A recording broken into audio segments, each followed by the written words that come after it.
18th, 2023. Second.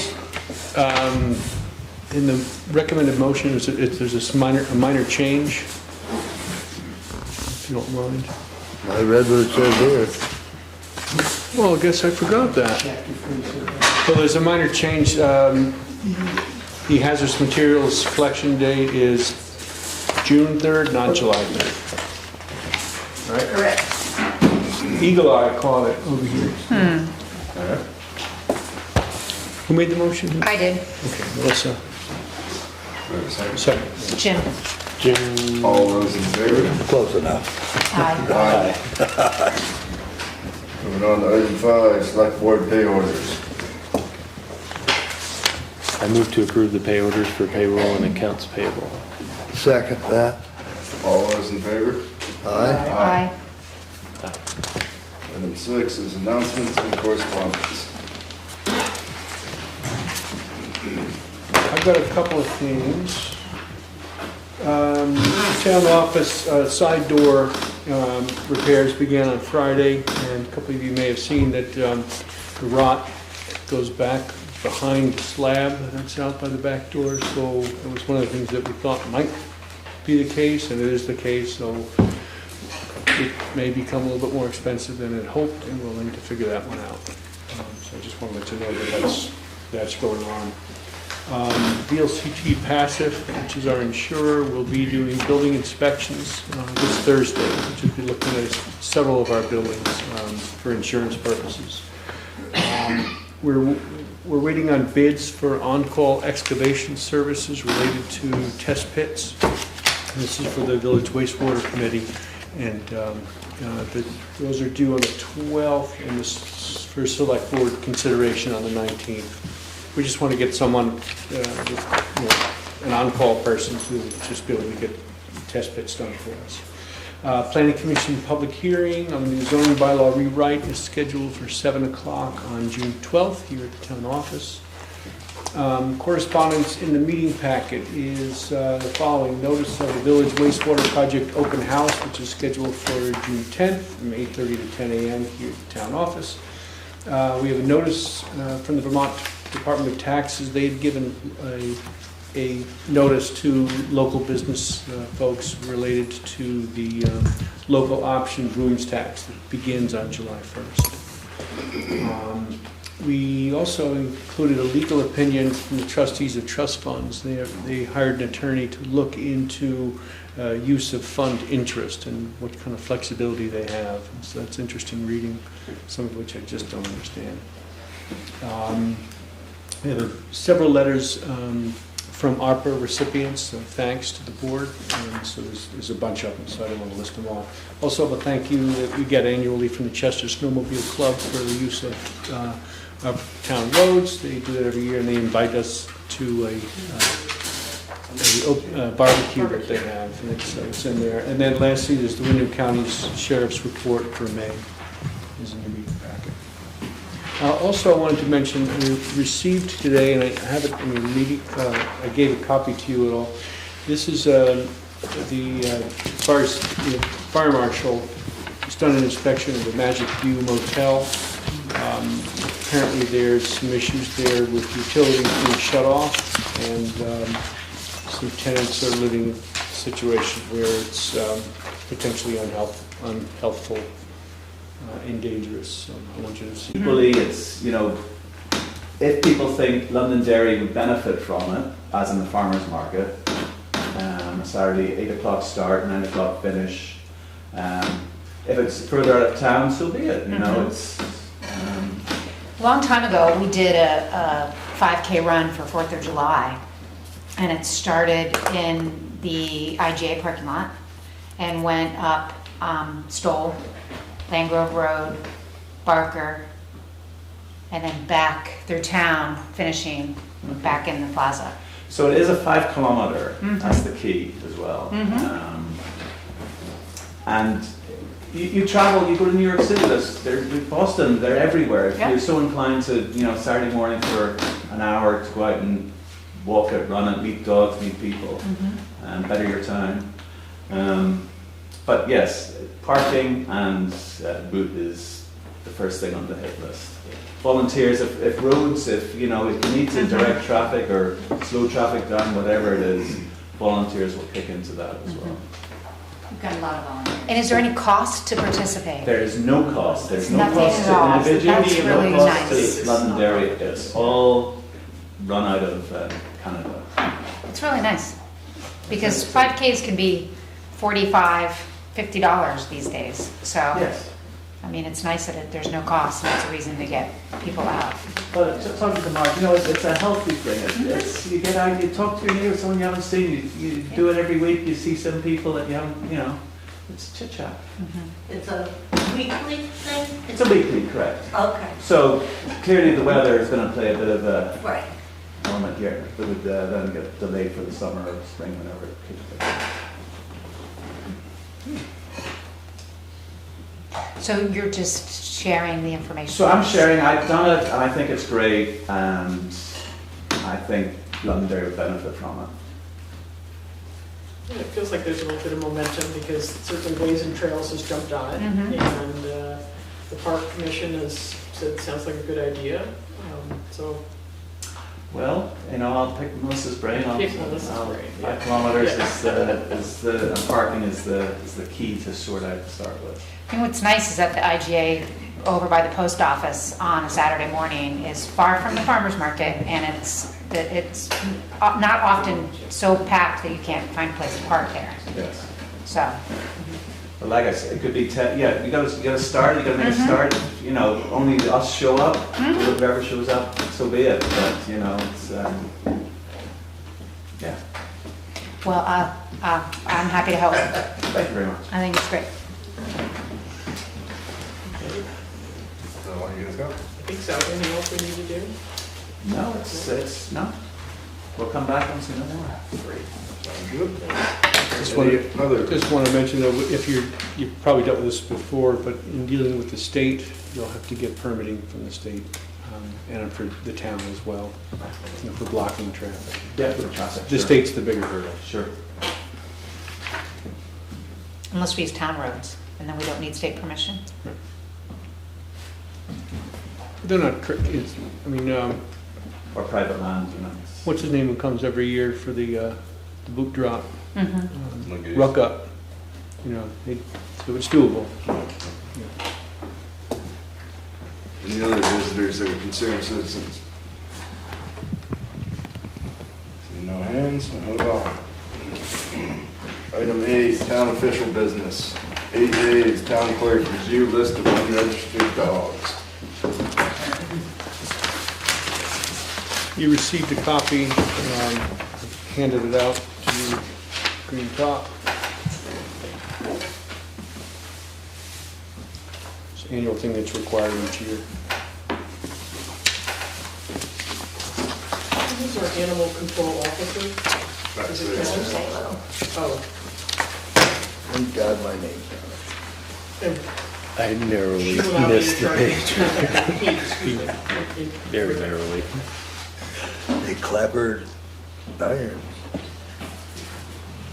I think he's already started making contact. Sounds like it, right, Josh? Anyone care to make the motion? Probably done the list already. He could be. I move to direct the animal control officer to contact all owners of unregistered dogs to remind them of the requirement to register their dogs. second. All those in favor? Aye. Aye.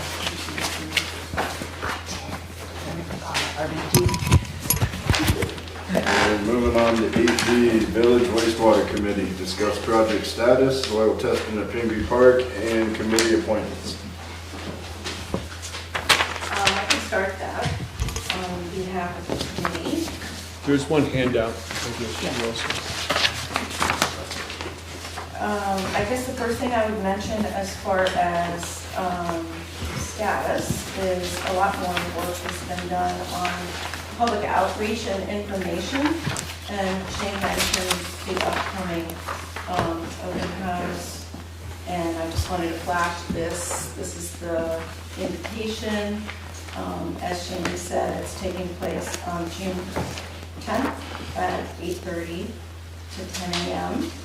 And there will be coffee, and the first 36 people will get to have one of Penny's freshly made donuts as well. So I thought that was an important thing to let everybody know. So, are you concerned about housing in the future of Londonderry's villages? It's sort of a theme, but Chrissy, our engineer, will be there to answer questions. WRC will have staff, and our new committee member, Tom Metcalf, who also is an engineer, a retired engineer, is here, and he will be on deck, I presume, and we will hope to see a lot of people who are interested in taking the time to ask questions, and we will try to answer them. Besides that, the wastewater committee met just last week, and we needed to appoint a new chair, and lo and behold, I was nominated and made the interim chair of the wastewater committee until that changes. I'm happy to do that. I'll do what I can. What I can't do is a lot of soil testing and things that our engineers do. And Chrissy has jumped in and has a lot going on. I think we have 12 to 13 targets, I guess I would say, or investigations going on to try to see what the capacity is in various private property and willingness.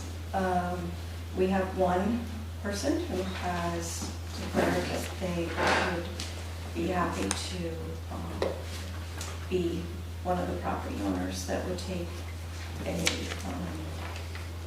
what's it called? The perpetual easement. There are different ways that this can be done, but that would be one of them, and that's the one that they'll be looking into to make their contribution to this project, which we're very grateful for. The soil testing at Pingree Park came up again after sort of being off the table for a while, and I don't know if the select board wants to speak to this, but there was a motion made at the wastewater committee meeting to, let's see, where is that? To forward a test pit map and test pit information from Dufferin Group to the select board for consideration of allowing test pits to move forward, inclusive of the required archaeological review for the purpose of establishing the nature of any viability of the park for a community wastewater system, and finalizing the decision regarding the use of the park once the test pit information is complete and conclusive. That passed with our group that was present, and so we're just passing that on to the select board, as you had asked if that was going to happen, and that's how it could happen. I was hoping you were going to go to the Parks Board first to have a discussion with them, but apparently you went around them again. It's not intentional, I thought, since you had mentioned it, that we would respond. I was just asking for certainty on if you were giving up on the park or not at that last meeting. Well, and I was not endorsing anything. I was simply trying to figure out what was going on. So nothing had happened because we took it off the table while we were exploring other things, other opportunities, because I just thought if we didn't need it, we didn't need it. But then as the discussion came back around, it is one of the few town properties that there are. So We, the Parks Board, would like to say something. Yes, we've been waiting since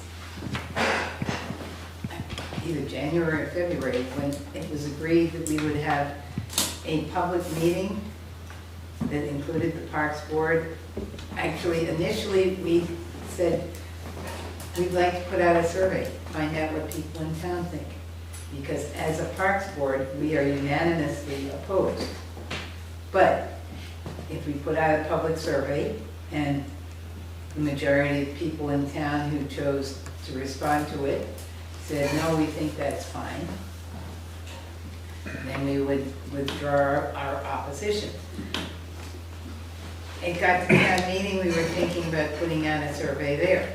We were asked not to put out a survey until there was this group public meeting with the wastewater folks and with us and with the select board. And there was one more group, the planning commission, I think. Conservation, maybe. Yeah. Those two were gonna be. Okay, to all be there so we could get a sense of other folks in town, and we could do a survey that got sent out to people who couldn't get to the meeting. We've been waiting. We've been waiting. We've been waiting. Our board chair has been waiting to be told, hey, we've got a date. The last thing we had been told was that somebody on the wastewater committee was going to see about using space at Floodbrook in the gym to be able to have this meeting. We have never heard anything back. So as a Parks Board, we continue to be opposed, 100% unanimous. Until such time as we might have a chance to get out a survey to find out, okay, the majority of people in town think this is a perfectly fine place to be putting sewage, then we'll get out of the way of it. But until then, we have to speak for our park. And I'm looking at this map.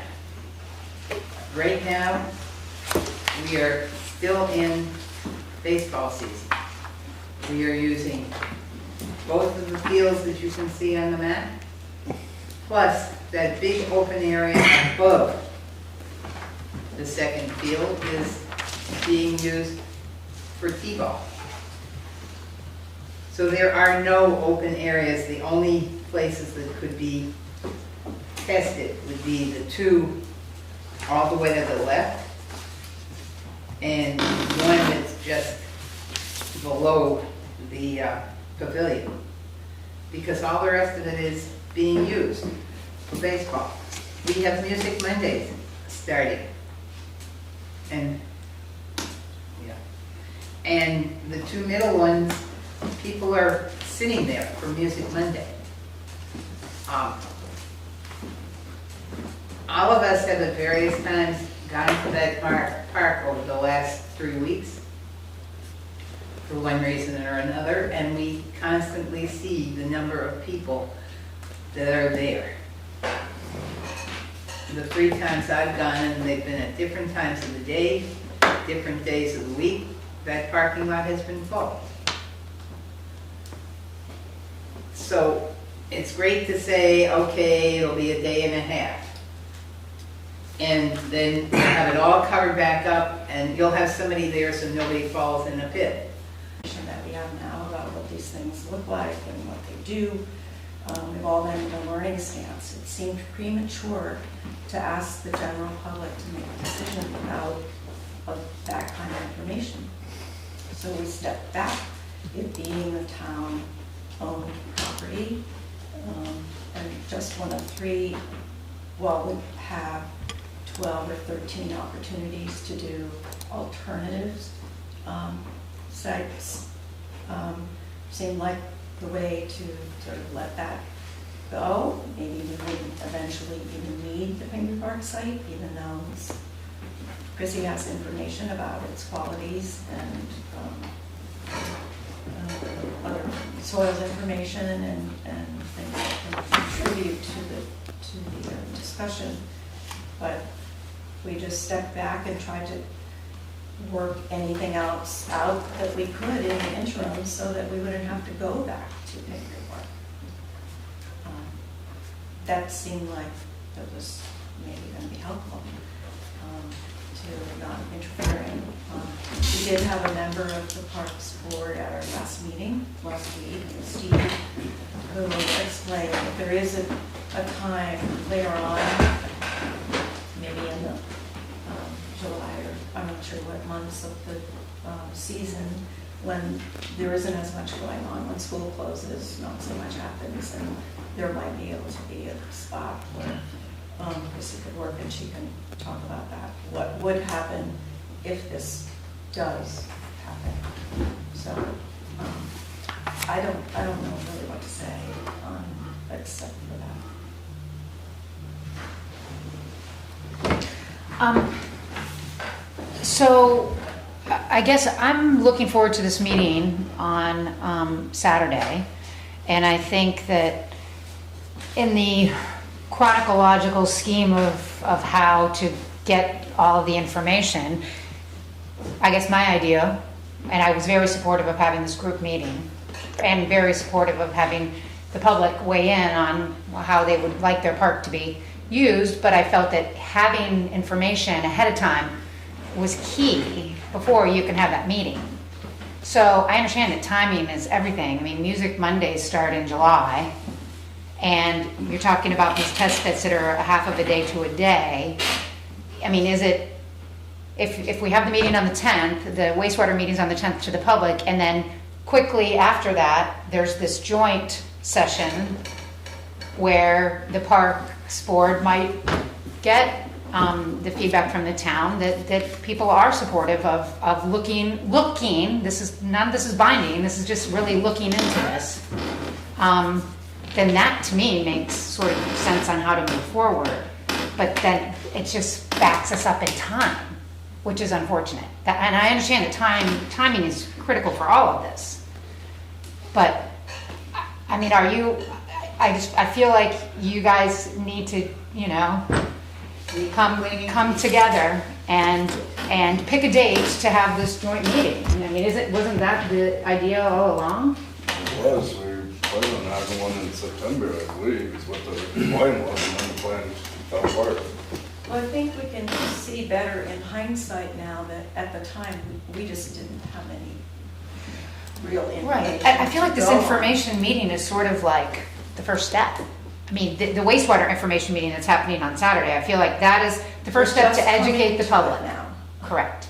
So then, it makes sense to me to then have this joint meeting to sort of see, once the folks are educated on this process and what it really is, and the misinformation is gone, there's facts, which you've gathered, then they'll be able to make an educated decision if they would like to see this project move forward or not. That to me is sort of the, let's chisel away at it one little step at a time. I believe So- that's why we picked September as the date for that meeting, because we were giving everybody time to get everything, more information out. Well, the problem is we have an end date of what, 2025 to spend this money? 2026. 2026. But that means spent because you've done all the work, right? That's project Everything completion. is spent, everything is reimbursed, all of the paperwork is done with the state, that is That's the the project is closed out. Is Right. December of 2026. Everything is done, all the construction, whatever is done. So the expedient thing to think about is how quickly can, after the meeting on the Saturday, can the next steps happen? I think September is waiting a long, long time, because everything's gonna get back, just pushed further and further along. I would follow with what Melissa's talking about in terms of what that order of operations is, and suggest that more quickly after the meeting on the 10th, that a opportunity for the community to weigh in on it, whatever way we want to do it, happens. Because September is just going to end up just pushing everything back into 2024, and sooner or later that money's going to be off the table. Well, the first due date is December of this year, maybe a little after. They said there might be a little bit. That's And for that's acquisition and having everything ready to go at different That's sites. acquisition of private property. It's just private property. We wouldn't have to have these. We already own site, but we wouldn't have to have it all set up and tested. So the December date is for the purchase of land from a private entity to the town. Anything to do with town-owned land, anything that's already town-owned that doesn't apply. So our deadline for anything that's a town-owned land would be, the next deadline for that would be August of '24, and that is design is completed.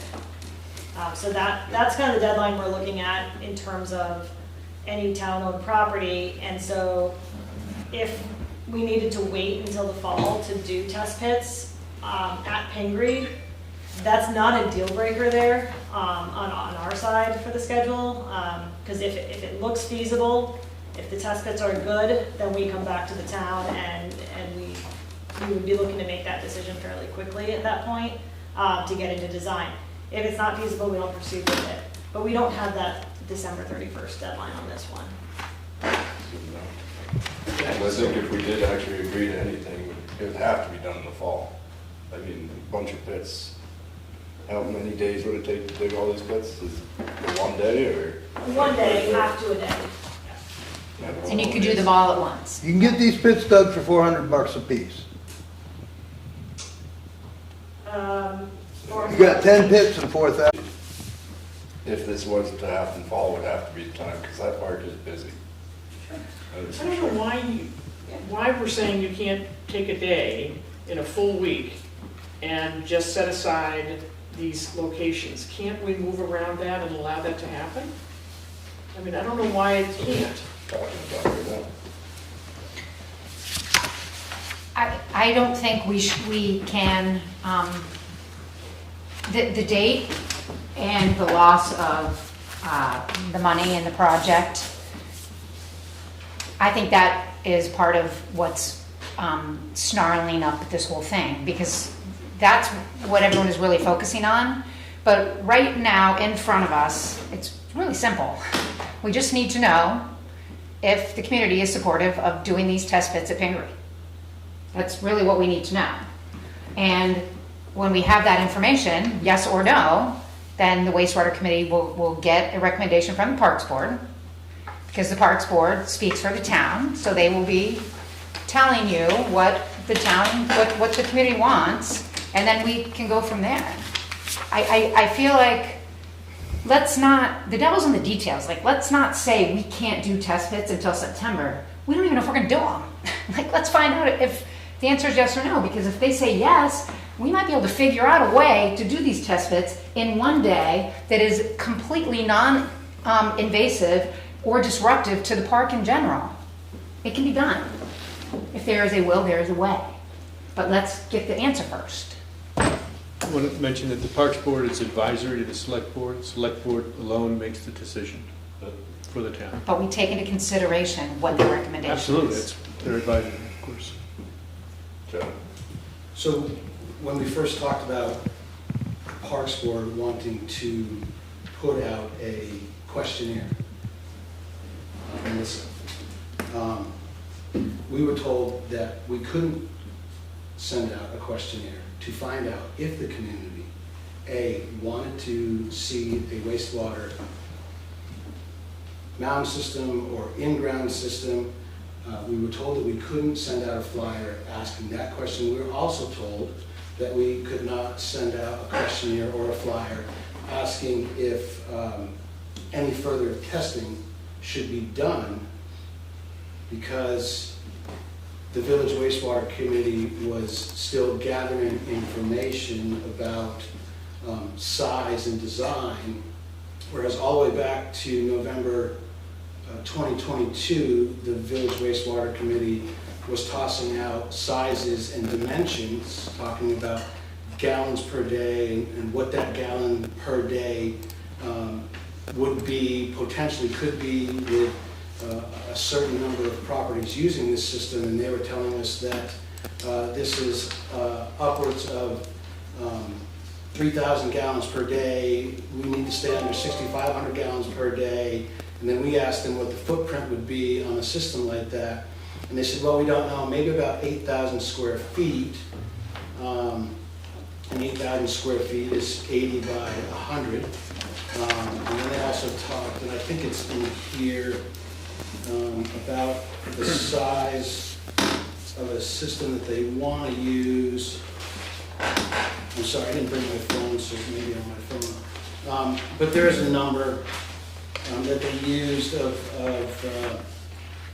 oversizing the system by 150%. That way there wouldn't have to be a reserve or a backup for the system. What I'm trying to say is the Village Wastewater Committee has been throwing out size numbers, gallons per minute numbers, gallons per day, all the way back to November. And we want to talk about, Melissa, and misinformation being out there. Well, the Village Wastewater Committee has put out so much misinformation, and tonight as Sharon just spoke, she just said they're still unsure of the size of the system or the design of the system. And I believe Melissa just said this survey is what is going to get everybody on board, either a yes or a no. Well, talk about misinformation, back to November. With these numbers and sizes and what it's going to look like, and possibilities of the mountain system only being 2 feet tall. So if you want to talk about misinformation, the Village Wastewater Committee has been passing out misinformation all along. And they're going to have their day on Saturday to get the information, the most current, accurate information out, and hopefully answer the questions for people who are confused. Yes, Melissa, And I can tell you that this piece of information right here is the most informative piece of information that I have seen. I get test pits now. I totally understand what they are. And this is going to be helpful. So we have to give them their day just as much as the Parks Board is going to get their day. Yes. And Conservation Commission and the Planning Commission. So if we don't all work together, we might as well just go home. Okay, so and my point to that is we asked to do a survey and we were told to stand down. I was at that meeting, Chad. Yes or no? I was at that meeting about the survey, and it wasn't a stand down that I recall. It wasn't a no, don't have that, don't do that survey. It was, there's not enough information for you to ask that question yet. And that's where we came to agreement that there should be this group that gets together and presents to the community. I was at that meeting. No one said you can't, don't, won't, that I recall. It was, let's follow a process so that we're able to provide all the information that's necessary, and everyone will be at one table to communicate to the town. So I don't remember saying you can't do anything. I think we were just encouraging us to all sort of be moving together. You didn't ask us not to. Gail Mann asked us not to. She didn't want us to put out a questionnaire because she felt that the question that we had did not fit her liking. So here we are, as Marge said, waiting. We would have scheduled this togetherness with the Select Board, Village Wastewater, Planning, and Conservation. We would have planned it, but we were told no. The Village Wastewater Committee is going to take the reins on it, and they're going to schedule it. They are going to put it together. The Parks Board wanted to put it together. The Parks Board wanted to put out a flyer. We were told no, wait. So here we are, still waiting, and now we're being sidestepped. I understand, ultimately, it is the Select Board's decision. I understand that. But to be sidestepped, to be told no, because they don't like the wording of our question? I guess I would ask why you let them tell you no, because they report to the Select Board. Why didn't you, as the Parks Board, come to the Select Board saying that the Wastewater Committee told you no? That's my question to you. We were trying to be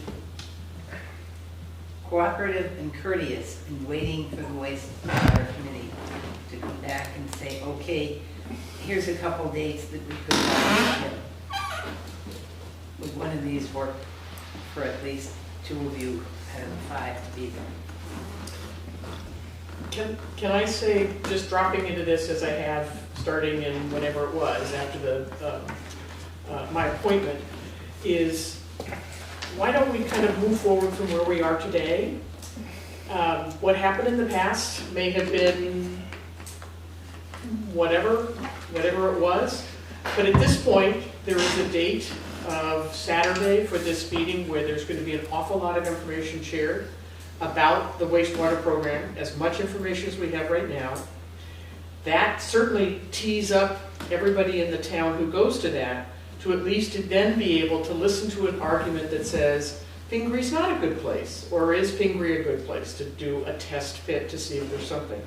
Why don't we just sort of let that next step, which is the meeting on Saturday, and then have some gathering with as many people as you'd like to talk then about the one issue, which is Pingree going to allow folks to come in and do a test pit?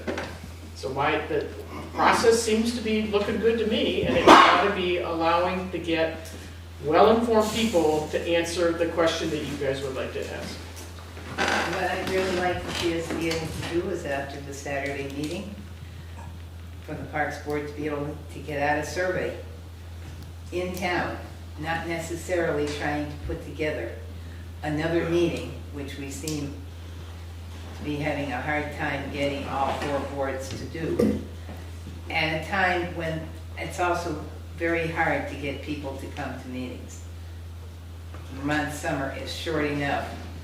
No, you're right. Do they need our permission to put out a survey? I get surveys in the mail all the time. Right, and so. You know, can't they do it on their own? What's stopping them? We should approve it as a board. Huh? We should approve it Yeah, I as a think we board should, because we oversee it's their our stamp. board. But yeah, I think if we like what they're asking. I don't have a problem with them asking the question. I just wanted to make sure that the information, a more accurate sense of what the wastewater program is out there first. Well, speaking of information, we have Chrissy here. She came up with ways to get here, so let's hear her information on Pingree. Just that way. One of the things I wanted to just clarify about one of Chad's comments was, as far as I've always spoken on this, the Pingree concept, if the test pits show that we would have to do a mound system, it's off the table. We have no intention of doing a mound system at the park because that would severely impact the use of the park. You probably have all seen a mound system. It's literally a mound.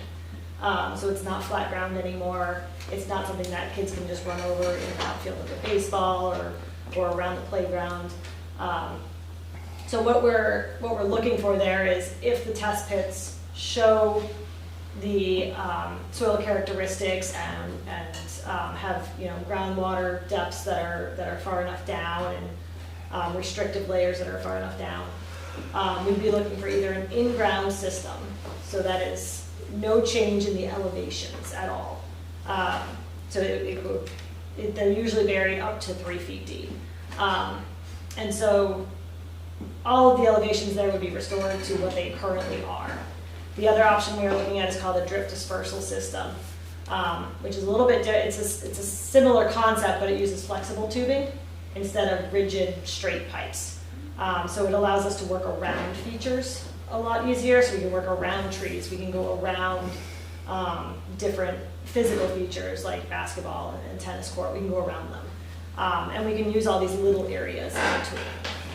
So that's the system that we're hopeful will work. And that one actually is buried usually about 12 inches deep.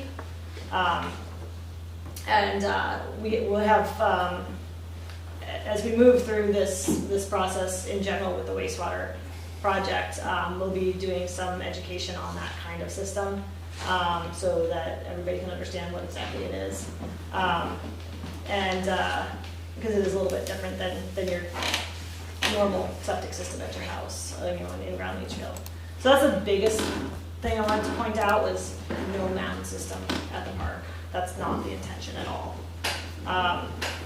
And really, until we get the test pits done, we don't know if it's feasible or not. We've had some reports of some areas being wet, and the test pits are going to give us all that information that we need. And that will allow us to either, rule out areas and say, nope, that we can't go there, or, hey, this looks like a good area, and then my recommendation to the wastewater committee would be then to get information from the Parks Board as to what the future plans are for the park, so that we can look at, I know there's talk about a pickleball court and other features that may want to be constructed in the future. So we'd like to avoid those as well, so that the town still has growth in the park. And we're not taking all of that space away, and all of that potential away from the park and from the community. So in the board packet tonight, there was that fact sheet on test pits that Melissa referenced. We put that together. That's specific to Pingree, but it also generally describes any test pit that we're going to do. The purpose of it, the size of it, there's a little picture in there. So I think that's available to everybody online, anybody who wants to look at it. It's part of the board packet for tonight. And we can be flexible with the schedule on that. Of course, everything with the wastewater project is kind of as soon as possible. But we can be flexible on that and work around the park schedule so that we're not impacting any community events. I think in general, that's kind of the gist of that fact sheet. So any questions, I'm happy to answer. Yeah. Does it make a difference if you are still doing test pits when it's very dry? Right now, we're at half the normal rainfall. Sure, so what we're looking for when we do test pits, we're not necessarily looking for physical groundwater. We might find it, but that's not necessarily what we're looking for. When the groundwater comes up and goes down, we can see that high point of the groundwater, even if we're at a low groundwater time period. We're looking for indications in the soil of where that high water is. So when we do our soil test pit, we may indicate in the log where we saw groundwater, but what we're also indicating is what the seasonally high groundwater is. And there's different characteristics that we're looking for, that we can see that even when water tables are low. It's called modeling, correct? Correct. So may I ask you a question? The drip dispersal system, is it a Norwenco or an Orweco? Or have you not looked at either of those? Oakson is the one that we're looking at. So the tanks before the dispersal system are special tanks that have filtration in them. Those tanks run about $20,000 a piece at the expense of who? That would be included in the. Those are individual tanks on individual properties. That's a collection system. I think you might be talking about low pressure or liquid only sewer. Those have filters and pumps in the tanks to pump into a collection system. Oakson is a drip dispersal system, and they have their own tankage and controls and all of that included in their package. Whatever we end up doing for both collection and treatment is going to be part of the project cost. So we're not going to be expecting homeowners to go out and buy their own tanks to be connecting to the system. Whatever we need to connect or to build this system and have people connect to it will be a project cost, and that would be under the funding that's been received, which is a 90% grant, and then there would be a 10% match, which and that's up to what our estimated costs were before. So the 10% match could also be a grant from another program at the state. So we could even lessen the town portion, depending on what we can get as we move along. But hasn't the Village Wastewater Committee stated that 10% match of 700 or 7 million, 8 million is 800,000, and the users of the system, that money wouldn't be possible to split between the users, so therefore it would fall on the rest of the community to pay that 10% back, because number one, it'd be way too expensive for a small amount of users of the system to have to pay their 10% payback of that. And also, the Village Wastewater Committee has made statements that, and it's not enough money, that the $8 million divided between the two villages is not enough money for these wastewater systems that they're describing. So the 10% match then therefore goes up because the money's not enough, there's not enough money from ARPA. The $8 million they're giving us, the Village Wastewater Committee has made statements in their meetings that that $8 million isn't enough. So there'd have to be other funds paid for by who? That'd have to be through grant funding, because I don't think the town's gonna raise any more money for wastewater. And then with these drip dispersal tanks at a cost of $20,000+ a piece, I mean, that's more money taken out of the 3.9 million or whatever. You know, there's more money involved in the drip dispersal system. So we haven't done our cost estimates yet because we don't have a design yet.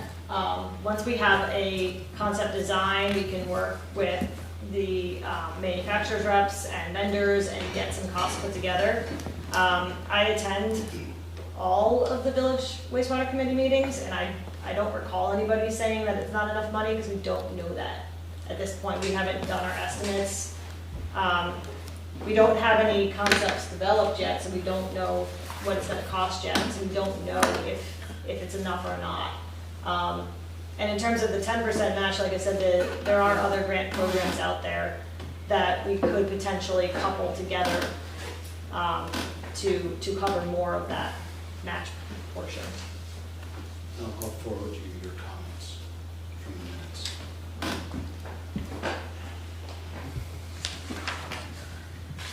Marge?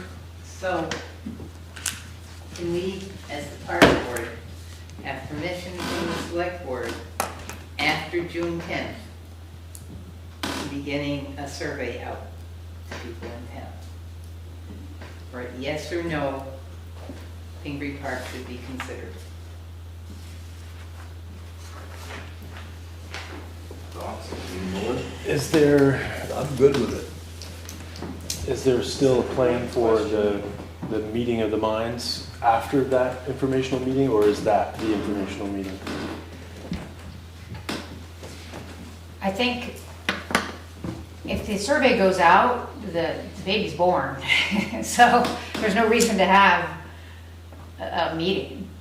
I mean, I guess my perfect vision of this summit, or whatever it is going to be, would be that perhaps the survey could be crafted by the group as opposed to just the Parks Board, so that it would be balanced. Right. It's a yes or no question. It's a yes or no question. Do the Well, townspeople of Londonderry, would they like to see a in-ground drip line dispersal system located in Pingree Park? But I think it also falls back to the Doan family. We're not going to go there today, so. I think the select board should put a rubber stamp on it at some point before it goes out. Oh, absolutely. On the survey. Absolutely. But I think we need to be careful what the question is and how it's worded. It has to be very balanced. It has to take into consideration what everybody's learning at that meeting on the 10th. And the assumption is that if you weren't at the meeting, you don't have the information. So you just have to hope that we get as many people to come to that meeting and learn as much as they can so that they can make a balanced decision. Now, I received one of the flyers that was sent out by the Wyndham Regional Commission. Is that what the WRC is? And the flyer was less than helpful. It had two different addresses. It's been It's correct. been addressed with them. So, They did I haven't not do a very good received- job. I haven't received an updated flyer. So I'm not sure where the meeting is. I'm not sure if it's here at the town office or if it's at the town hall, or are we meeting at the train station? Because It's I here. received one of those flyers and I haven't received an updated flyer, so I don't know where to go. It's here. At the town hall, 8:30 to 10. Now I know that, but what about the other people that received the flyer as well? Because the QR code was deactivated, nothing worked. I thought a new flyer went out. And, okay, so if it did, how come I haven't received it? I received the first one, I haven't received the second. I can't answer that. I can't either. And it was also my understanding that the village wastewater committee had no knowledge of this flyer going out. Once it was passed out, Tom, and brought to your knowledge. That is what I heard at the meeting, 2 meetings ago, but they were not sure how that got out. But, and Wyndham Regional might have put it out without even telling them. I have no idea. And here we are asking the It's select been board for a fixed. flyer, being able to put out a flyer, and it has to be carefully worded. It's not a two-way street. It's one way. This hasn't been a two-way street. The flyer went out, the village wastewater committee was not aware of it. It was sent out by the Wyndham Regional Commission Committee. It was. They've been hired to help with the wastewater. When the question was brought to you, who sent it out, you didn't know. Me, I did not know. Well, I assume Wyndham Regional sent it out. I don't know. But yet we're being asked as the Parks Board to send out a flyer after it's been picked through and the wording is to someone else's liking or whatever. That's what I mean, Tom, by it. It's not a two-way street. That's what I mean, that's all. Okay. Thank you.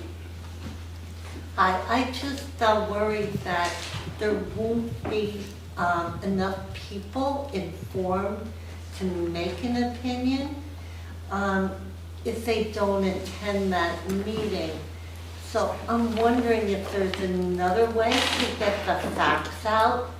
I don't know, with a flyer, and I don't know, that's my concern, that a lot of people will take that survey without knowing the facts of having attended the meeting or learned the facts. It's like that one opportunity. The distribution of the facts and the distribution of the survey should be possibly the same. But the distribution of the flyer that went out that was incorrect was only distributed to people that fall within the proposed area of the use of the wastewater system. Tom, you do not fall within the area. You didn't receive a flyer. And neither did Callie. She's the chair of the Parks Board and our town clerk. And Marge is on the board. She didn't receive a flyer. She doesn't live within that area to be used. Well, I'm the one pretty Kelly, sure the one Josh Kelly didn't would have receive gotten, it. probably would have gotten my brother, because he owns the apartment. They wouldn't have All gotten I'm it. saying is that flyer was sent out to a very select few Yeah. people. This is why we That talked, is it. this is why we talked about this big joint meeting that we could hold at a place like Floodbrook or something that can house a lot of people, and we can get the facts out. Yet the Village Wastewater Committee is holding a meeting this coming Saturday between 8:30 and 10 a.m. to a very select few people. So It's not there to, again. it's not to a select few people, because it's been advertised all around town. Yeah. So It was sent out to a select few people. it was sent out to the people who would be affected by the wastewater. And yes. But everybody else there's that's not also a isn't. poster in the post office and It's other put places. at the On post Facebook. office, for sure. Kristen has her hand raised. I'm just wondering, is it going to be available via Zoom, and is it going to be filmed so that people miss the meeting? That was gonna be a question I had too, actually. Are you gonna film it? Me as well, I'm gonna be away that weekend. I mean, that's great for distribution, getting it out. Sure. No. I do. I don't see that particularly on the flyer that I'm looking at. But I don't see why we Were you gonna try to film it at least? couldn't. That Oh, way you have the information, and you can put Yeah, it that just out becomes on online. yeah, Maybe Go Bruce to can be that there. website. yeah. Yeah, I'm planning to be there. I just found out about it tonight, so. Yeah. Yeah. Then you can It's put an the- open house, it doesn't have to be by invitation, particularly. That's why there's a general announcement, as well as the specific ones to people in the target area. And it's not necessarily the only, I just don't think enough people know about it. it's just the one that we're starting with. It's my understanding it's going to be more of a kind of a chance for people to come in and ask questions. It's not necessarily a large presentation on Saturday. It's more of a, you know, discussing, talking to the committee members, I'll be there. So I'm not sure about filming or having a Zoom option on that.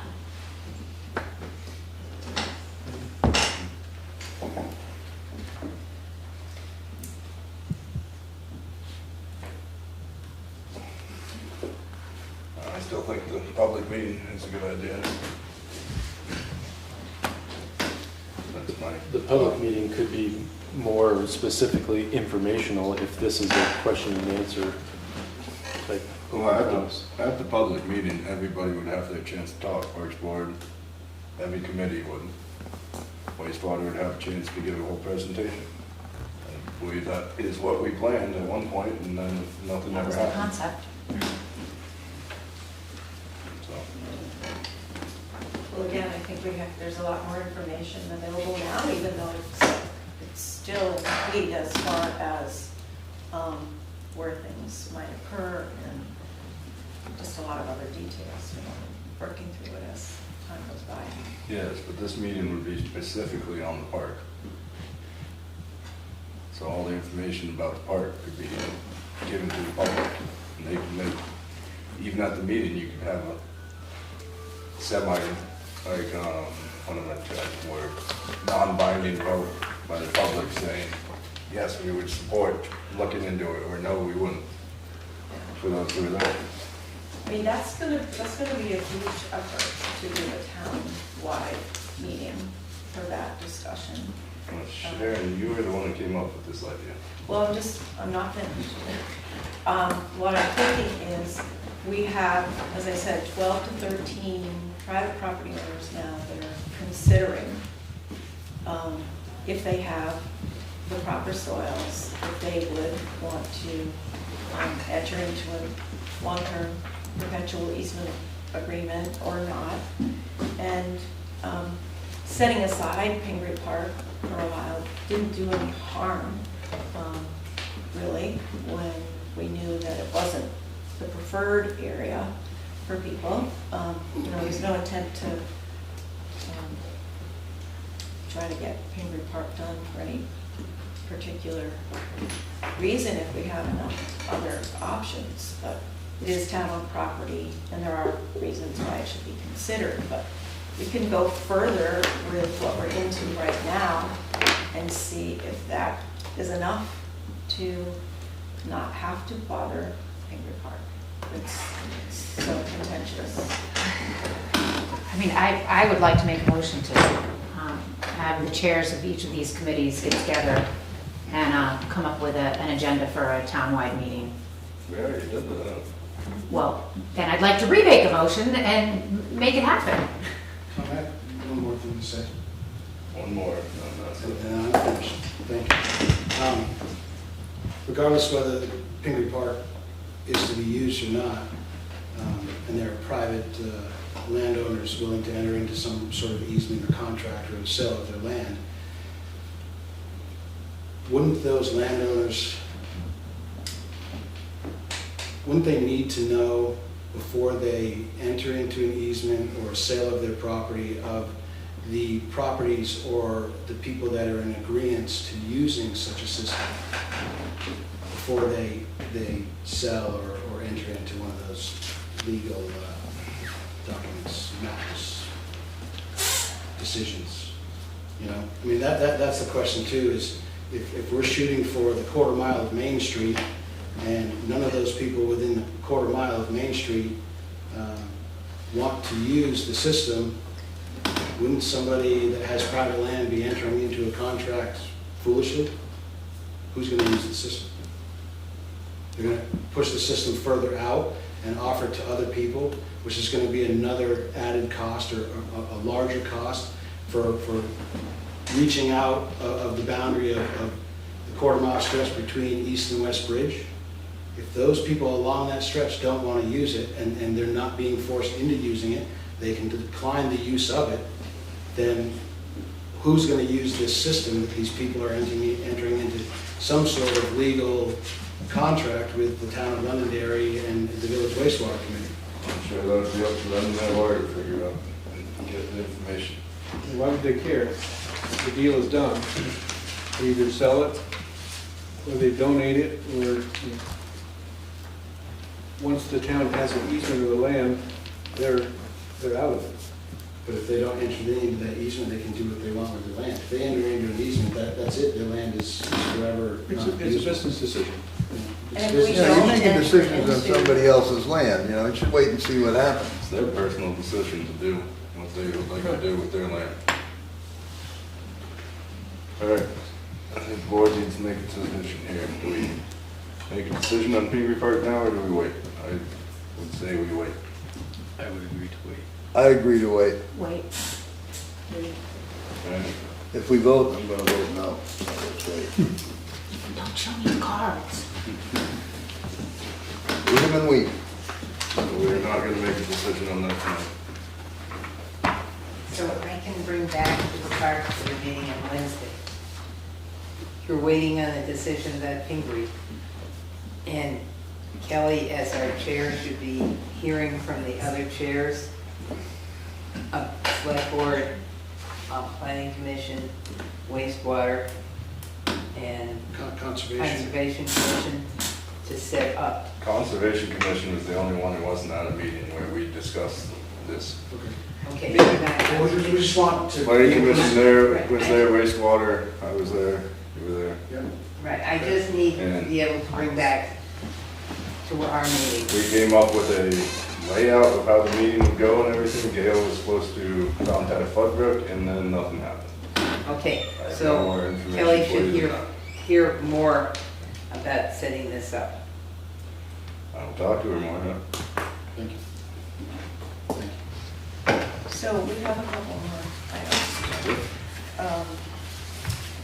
Talking about Pingree Park has caused us to wonder about the Proudy land. And if in the scheme of testing all town-owned properties, if we want to ask our engineers to do that while we're in the business of it. I thought the Proudy land had already been basically looked at and said it's probably not suitable at all, and there's no point. There was a study done 20 years ago that it was determined to be, I guess at that point the town decided not to pursue it because of the cost. It was going to be a joint location for both North and South villages. The cost coming down from the North Village for a collection system is pretty significant because of the ledge and the river on one side of the road, the ledge on the other. You can't, there's some restrictions in regard to the state road. Now that we're starting to look further and further away from the kind of central village area, this is specific for the South Village, we're looking up that far now. And so we wanted to know if the board would be open to allowing test pits at Proudy so that we could look at what the potential might be there. Considering that was one of the main reasons that property was bought, I don't see a problem with that. Anyone else? It'd be a great exercise in seeing what a test pit looks like and does.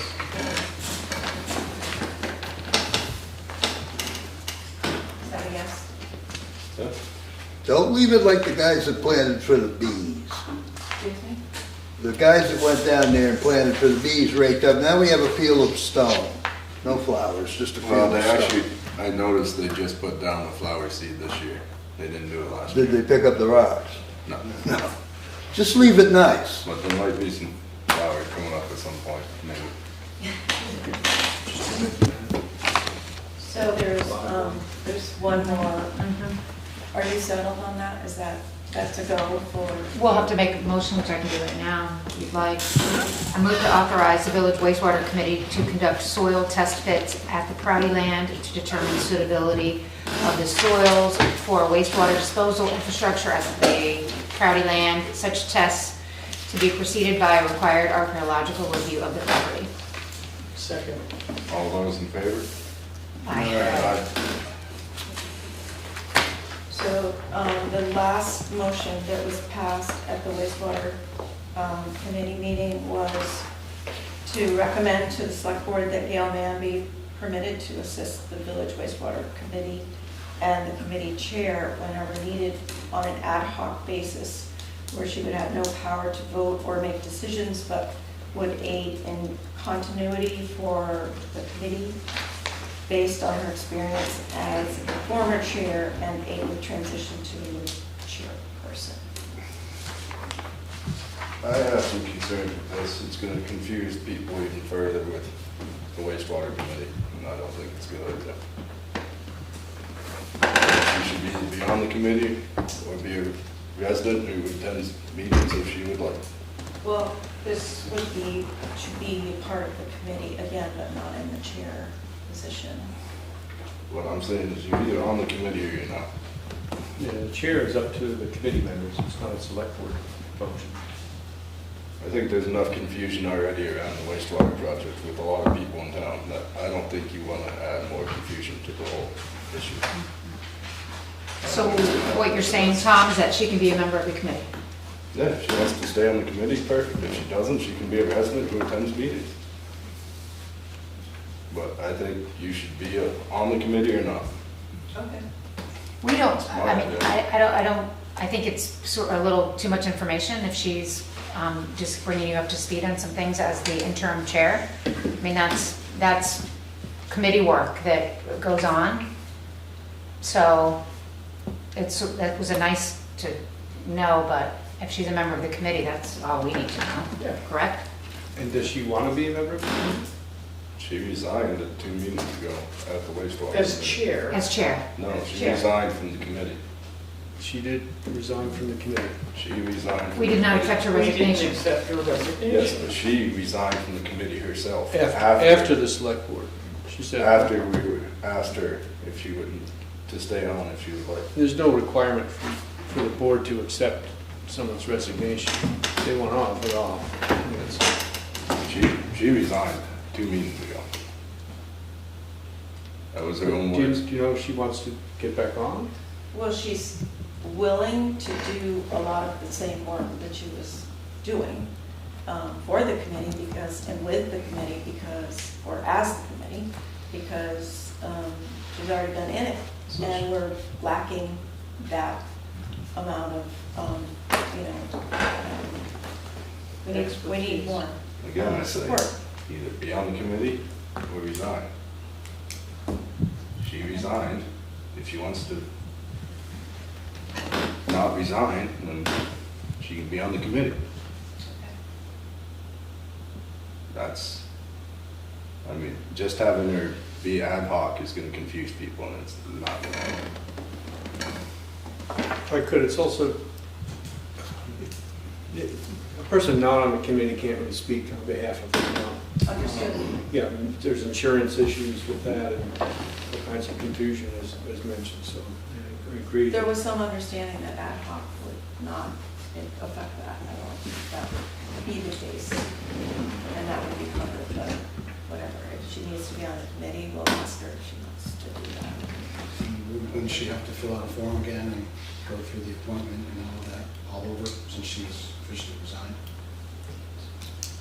I suppose we would go ahead and vote for it. I mean, the question is, Sharon, well, it's more, I'm sorry, I'm directing it to you, Tom, is if she can attend the meetings as a member of the community. She doesn't want voting capacity, so she doesn't need to be appointed to the committee. She can just attend and participate as a, She as can't a, speak for the town. yeah, So she can go to all the meetings she wants. I mean, much like you all are here tonight. So maybe she doesn't have, you don't have to go through this whole process of the reapplication. If she doesn't want to vote, which is what it says here, is that no power to vote or to make decisions. That to me says she's just a Susie Q. Public, concerned. Well, she had been very active in meeting up with property owners that agreed to have a conversation with us about the project and whether they would be interested in having their land be part of it, if it was deemed suitable. She was the liaison What's the with, issue? Either she's on or she's off. well, I'm just explaining because I wasn't sure that that was, But yeah, but you're skirting the issue. Either she's on or she's off. she was on there. If she wants to be on, she should ask to be on. If she doesn't want to be on, But she'll she probably should go to need the to meetings. fill out the application. And if she's not gonna be on the committee, she cannot speak for the town or the committee. And that's the only thing she can't do as a resident. But she can attend the meeting all she wants. And she can share her wealth of information.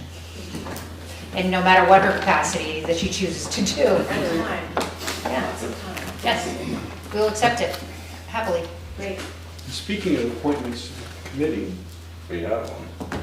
And we better take it before he says not to be on the committee. Hey, you might walk. Should have been the first thing you voted on. After all this, he's like, hi, give me back my paper.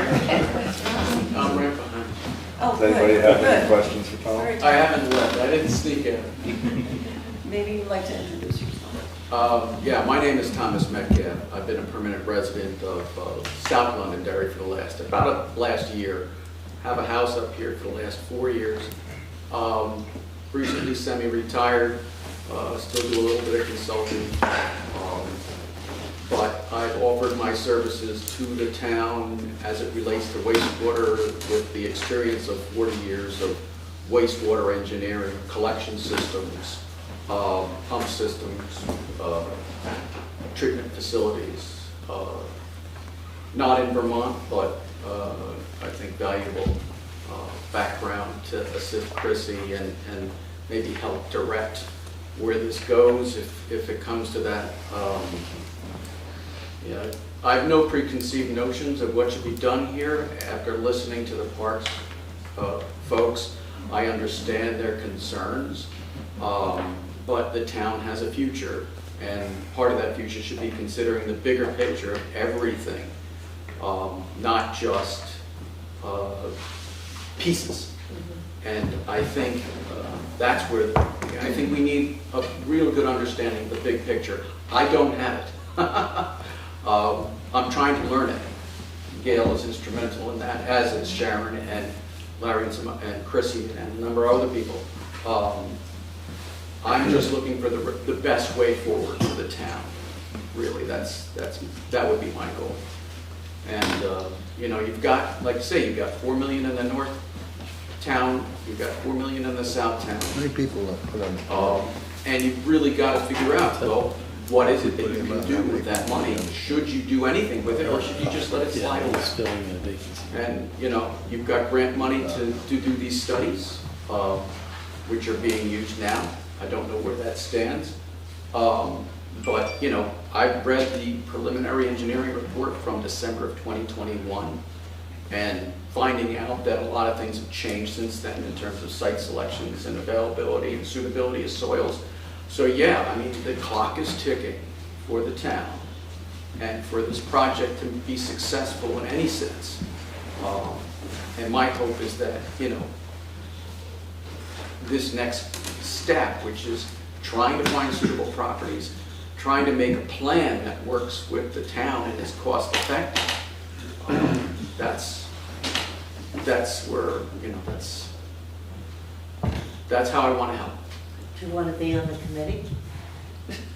That's why I'm He here. is, yes. Sounds like you'd be a very effective Oh, member. are you on the committee? If the select board appoints them. That's correct. Okay, to make a motion. I move to appoint Tom Metcalf to the Village Wastewater Committee. Second. All those in favor? Aye. Aye. Congratulations. Thank you. Bring your heart down. I couldn't, but if I didn't do it, it's Yeah. Yep. Oh, I'm official now. Right now. Done. Yep. Not sure if my heart rate went up. Let's move on. So moving on to item 9, transfer station, solid waste management. 9A is updates. So the auto shed is coming along nicely. I sent a picture to you guys today. It was up there. And, excuse me. Sorry. We had a hazardous waste collection on Saturday and had 95 cars attend that. It's not the most we've ever had, but it certainly is more than the least we ever had. 2 weeks before that, we had an electronics collection and collected almost 16,000 pounds in 4 hours. And that was not all electronics, it was more all electrical stuff because we accept anything with a cord. So we filled almost a 53-foot trailer that day. Constant traffic through there, never a backup. It went really smoothly, as did the hazardous waste collection. That's all I have for that part of the. I don't have any updates myself either, so we'll move on to 9B, discuss solid waste legislation. So there are 2 pieces of legislation that I wanted to update you on. One was the bottle bill, which is not necessarily a go. The Senate wanted some changes that the House needs to consider when they return from the veto session. The governor is not in favor of that bill, and the legislature won't have the opportunity to override it until coming January. The other, I mean, you have the verbiage in your packet, so you can read it. I'm not going to go through any of that. The other bill is H67, which is the household hazardous waste piece of legislation, which is going to the governor's desk for signature. And we are members of the Vermont Solid Waste Managers Association, and collectively, not collectively, we individually have written letters to the governor asking him to support the bill, which I think will go through. It's not going to cover all of the hazardous waste charges. It will cover part. We collect, about 50% of what we collect is paint. There is a extended producer responsibility bill for paint. So they paid for the paint disposal. They do not take care of any part of the setup fee, which is the biggest part of our bill. So unfortunately, even if this piece of legislation passes, it won't relieve us of all of the cost of those, running those that we're required to do.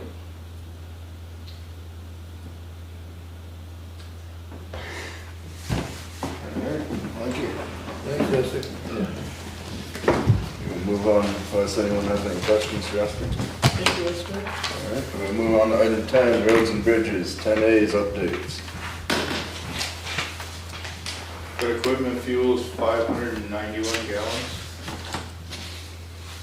I did send out, I sent it to Taylor, but nobody else, but the money to be spent on speed for those signs, and I think there's $14,000, $15,000. I have a list of, I did 25 mile-an-hour speed limits, 30, 30s, 35 of those, and 20 of the 40 mile-an-hour speed limit, and then posts, all the hardware to hook them up and everything, and it totaled up to just about $14,000. So, I mean, my plan was to send an email tomorrow saying, let's order this stuff up. Tina thought it was a good number to go with for the money that was left over. Well, if we don't use it, we lose it. Right, well, that's what I'm saying. I mean, that. Are those new signs in new places, or are they replacing existing signs? No, it's to put up all the dirt roads will be posted at 35. And we're not gonna be able to do them all in the summer. This is a start. We don't have speed limit signs other than those on Middletown and Thompsonburg, which were put in by the state. Yeah. We had this money left over from Great. the town meeting, so it was to focus on speed related. So, Yep. like I said, this is all the hardware posts, different speed signs that we need to put up. So I just wanted to pass that along. That's what I come up with. Order. Yeah. I think and Tina said, well, I mean, we won't have all the signs by the time the bill's paid, but you have to get it, Just gotta commit to the spending of the money. Yeah. Well, she said, I mean, the bill's gotta come out before the end of the month, because it has to be paid. But he said we should have most of them. It was I think it was the 35s, because there's so many of them that they didn't have that many in stock, but all the posts looked like were available. All the brackets, all the bolts, nuts, the hardware, was available. Perfect. So, I guess, but the crew just doing that, and things are going smoothly. Should we do a motion to spend that money, Shane? Didn't we already do that? I don't know that the board already Yeah. decided to go forward with that. I was just making sure for procedural, if we need to do it, but I don't think so.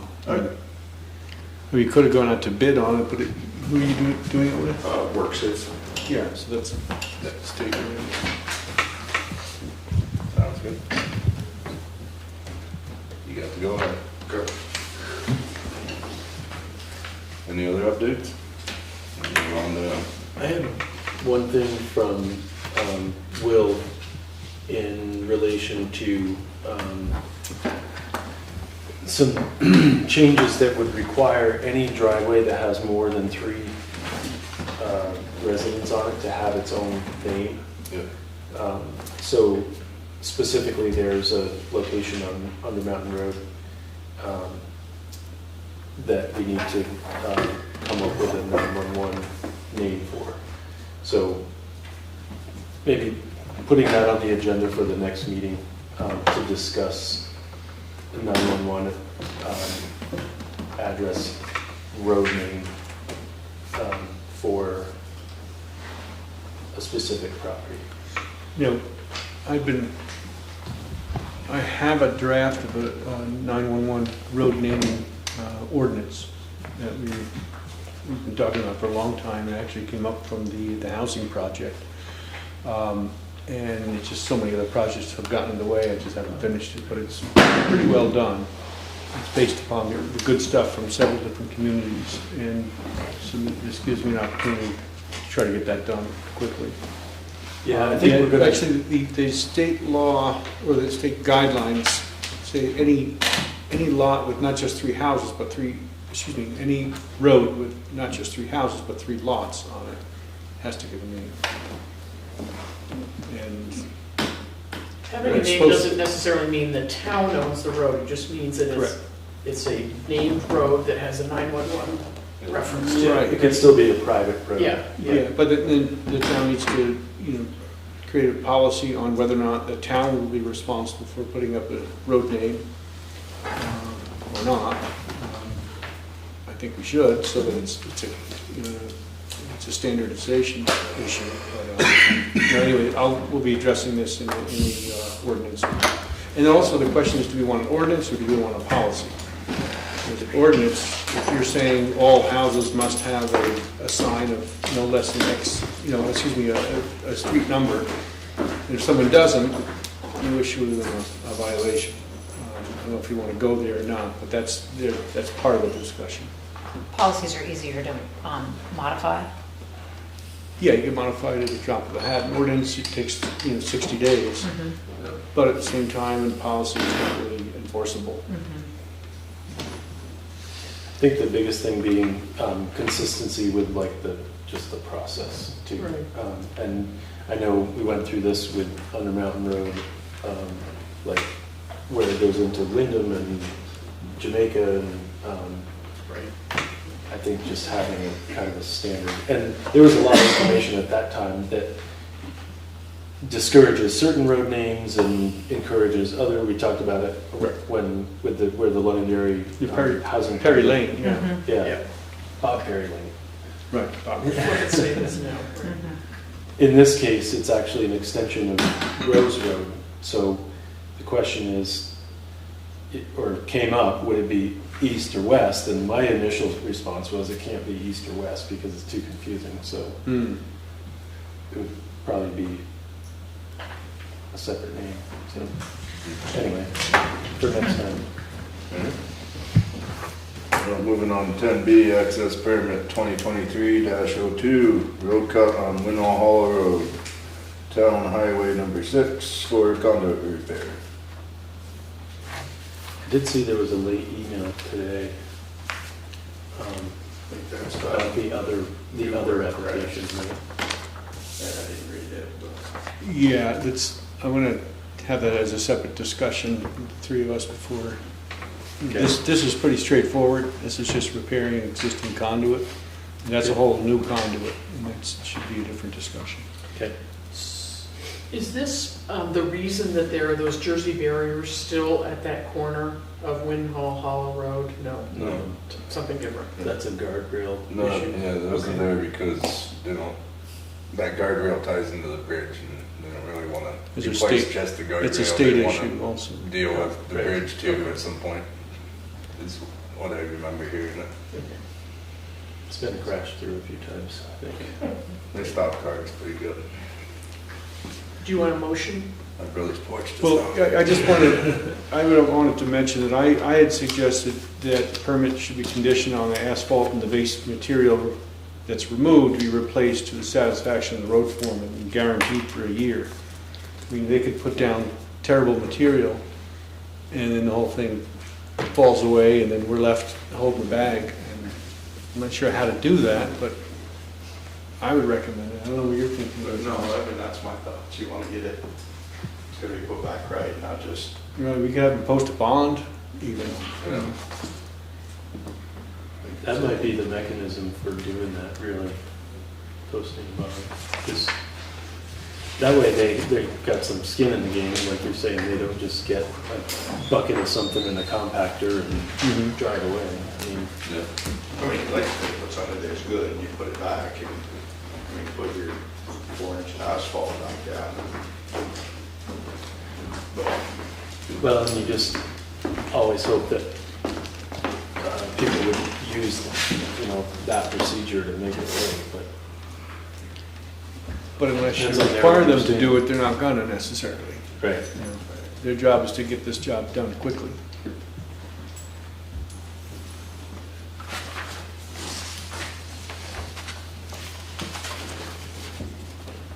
Anyone can make that motion? I move to approve access permit application number 2023-02 submitted by Waveguide Solutions LLC to excavate and repair existing consolidated communications conduit within the town right-of-way on Windhall Hollow Road, Town Highway number 6, in the vicinity of 3552 Windhall Hollow Road, and authorize the chair to sign the permit on behalf of the board. The permit is conditioned on any asphalt and base material removed to be replaced to the satisfaction of the road foreman and guaranteed for a year. Second.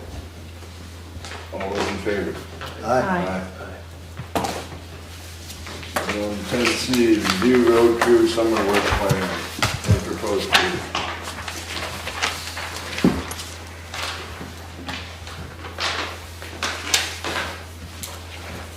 I just had a question, what a GPS warning sign is. Basically, sign that explains that your GPS is sending you this way, but this is not the way you want to go because it's actually a class 4 road that shows up on Google Maps. So we had the same thing on Parsons Lane. People go down it thinking that they can get, or they come up Rest Haven They go Road. to, it turns into trees and rocks. Yeah, Google Maps used to take you out that way, I don't know if it still does. People are still being directed on Rest Haven Road. And that's almost impossible. there's a sign that says no outlet, so, People don't read it. you know, I know. We've got So what do we do? Put 18-wheeler up go down another there. sign that they're not going to read? Well, it's- I don't know. If you're doing it in one place, I would suggest there's another place you could do it. Well, I think having one of those types of signs in our repertoire, so to speak, we might as well have them because it does occur. Yeah. I've run into it with deliveries. It depends on the mapping source. Some people have no problem at all. Yeah. It says the right way, and other apps or whatever will send you the wrong way every time. So. And I think Kelly's tried to get some places changed on Google Maps, and it's basically impossible. You're never gonna get it changed. Really hard. Yeah. I've been successful. Have you? Yeah, a couple times. Yeah, that's one for you to try. I remember getting on Google Maps once and luckily I'm local. Can't get there from there. Oh, you could, but I like paper. it's gonna take a while. Any consideration for, the poison parsnip and mowing? Trying to get it before it flowers? Can be, yes. I mean, I know that might mean there's a to mow, which is probably expensive and not ideal, but I just feel like. We've done it in the past, I've done it in the past, and the stuff is still there, so. But it won't, it won't Yeah, spread. do If it- you get it before it flowers, Right. it won't spread. It'll still be there unless we go and pull it out. But it's the flowering that spreads it. The difficulty is too that in some areas, it's beyond where we actually mow. Right. So, I mean, you really have to make a concerted effort to try to eliminate it. And we've talked about this in the past, and other towns have actually made more of an effort than we have even, And Wyndham's out spot mowing right now, like, to knock it I was down. up there a few nights ago or something, and he's spot mowing certain areas For that specific for reason, that. yeah. Yeah. I've never heard of anyone successfully getting rid of it, but Well, we won't unless we go around and try. pull it out, but we can at least Right. slow the spread, I guess. Unless we come out with some What I'm really hoping. bad herbicide and Yeah, we do the don't want roadsides, but I don't think Road. you're ever gonna conquer. I'm planning on starting earlier, just to get, I mean, there was roads I didn't get to last year when it came, and just, because I've been, I don't know, trying to put them back where they were when I got done, you know. The new equipment has certainly opened up a new procedure, really. So the first go-round, is catch-up for sure. So Well, that's it what I'm will saying. become more routine, I think. Yeah, oh, definitely, yeah, But- no, once you, I mean, that's where I guess my idea was to have, because I did it for 14 years here. I was the roadside guy, that's all I did all summer. And I want to put the roads back and the brush back where it was then, and then let the other guys say, like, here's your guidelines, this is what we're gonna follow, and go from there, was my thought process on it. Right. I mean, I think the monthly plan looks great. Well, I mean, it's ideas, I mean, Yeah, it's a plan, yeah. Yep. something to go with it. I mean, I threw the culverts, I don't know if you got the culvert list. And Yes. I think it's in the van. Yeah. And I mean, there's definitely, we have a whiteboard down at the garage that this is all written on, not the list, that's hanging on the bulletin board. But the culverts to replace, the roads to ditch, and anybody's welcome to add, like, you see a spot somewhere, I told both the guys, like, you're out there, you see a spot you think needs ditching, just put it on the list, and, we've got 2 whiteboards that are so big that it's kind of the to-do board Yep. and stuff. So like Josh, for April, the things that were on this list, they all got done. The tree cleanup they're doing now, or we're doing, we cleaned the parks, put the grass seed out, so plows and wings are venting, and equipment maintenance is still, I mean, that's kind of an ongoing, Yeah, that never, but you're keeping up with your schedules, what I'm asking, I guess. yeah, for the most part, yeah. I mean, like I said, there's still trees, we had problems with lack of help, lack of people to run the equipment. The chipper's down right at the moment, we believe it's a pressure issue, and I've got Hal's gonna come in and check it, and I guess we can turn the pressures up, but that's what the company that built the machine thinks. Said to run it out there. Yeah, so it's, age, it just needs to be tweaked.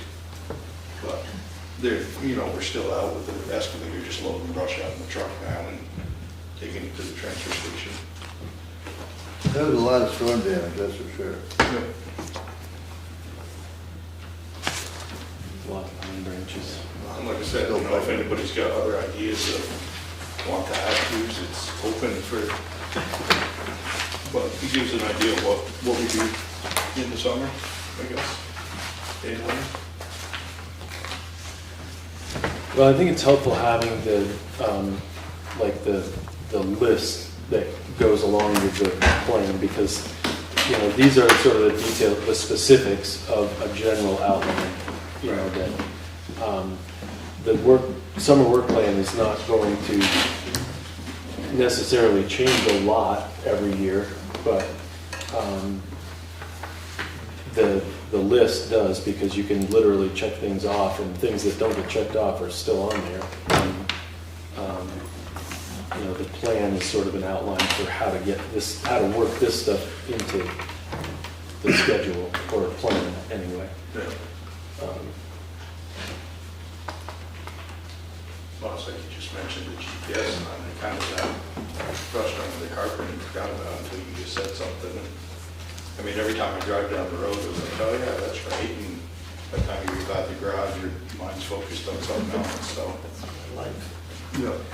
Well, I think sometimes, you know, even though some of the stuff on here might seem obvious, for that very reason, just having that, like, oh, you know, how are we doing in May? And how, you know, now it's June, how are we doing in June? And, you know, did we get through May okay? And, you know, I think it just helps visualize productivity.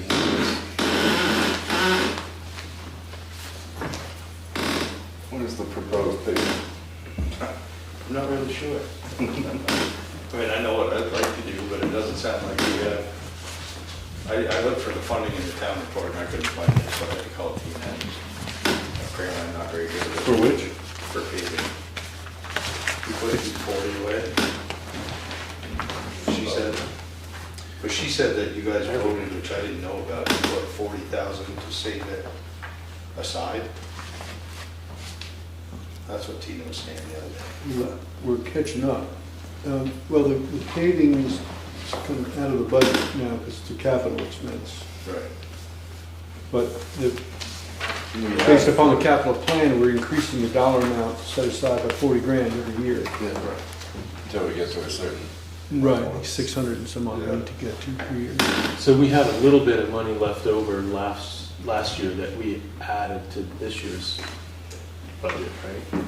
No, because it's out of the budget. It's in a capital all- fund. Oh, right, okay. We spent Not- less. not We the spent budget. less last year. We just did a shim, I think, or top.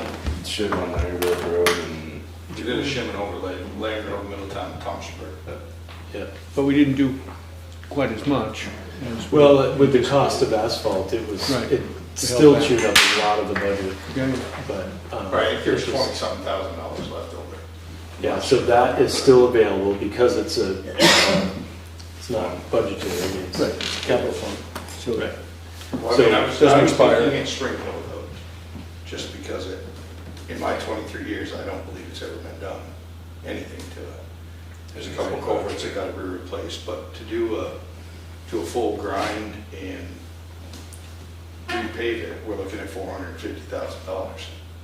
We can do a shim and an overlay, which I was going through Everett's report, and he recommends doing that in 2029, I think I read. Right, because Land Road is up next. And we got a $300,000 grant, $200,000 grant for that. Right. So that's for 26. Spring Hill Road is 2028. Little Pond Road is 2027, which is also bad. Pretty bad. Yeah. I mean, this capital highway plan has different dates on there for those. Right, that's what I was those looking at specific this morning. ones. So, I mean, I guess that's the thing, are we gonna follow that? Yeah, it's just a plan. It's not So, Well, and this is the big plan where, I mean, we did that with Langrove Road. Langrove is on here next, essentially, but last year we did the shim and the overlay. So Right.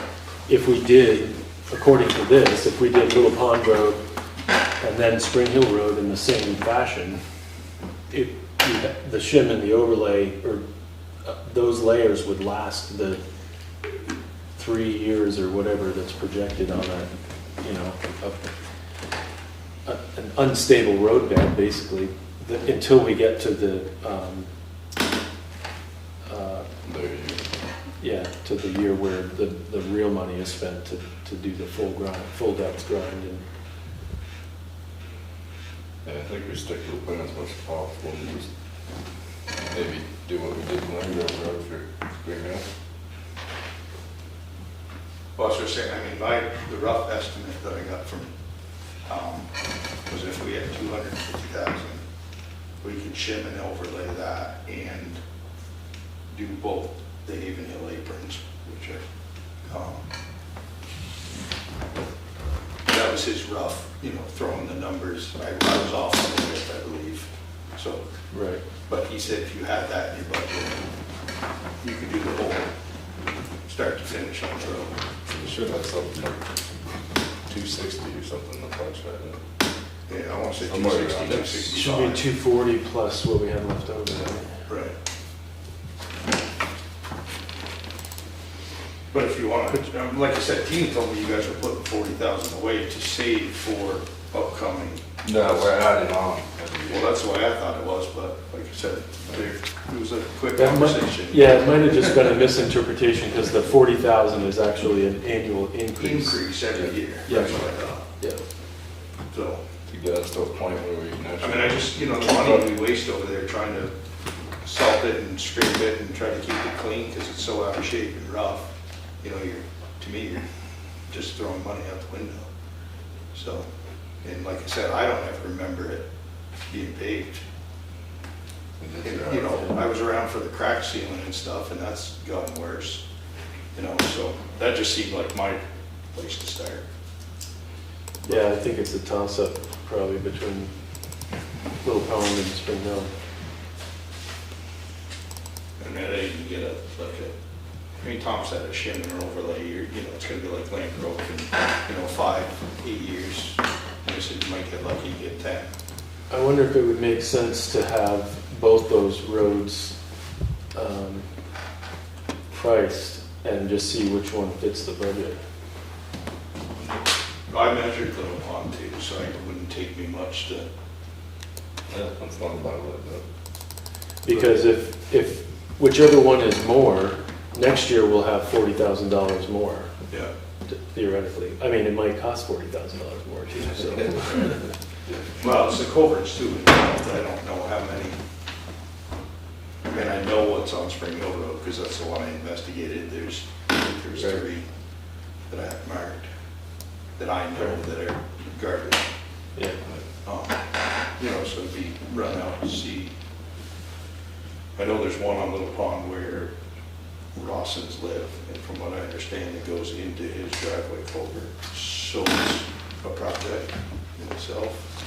Right, which maybe that could be another contracted services item that, because we talked about shades or two, that apron, it would have to be done for that apron to be done.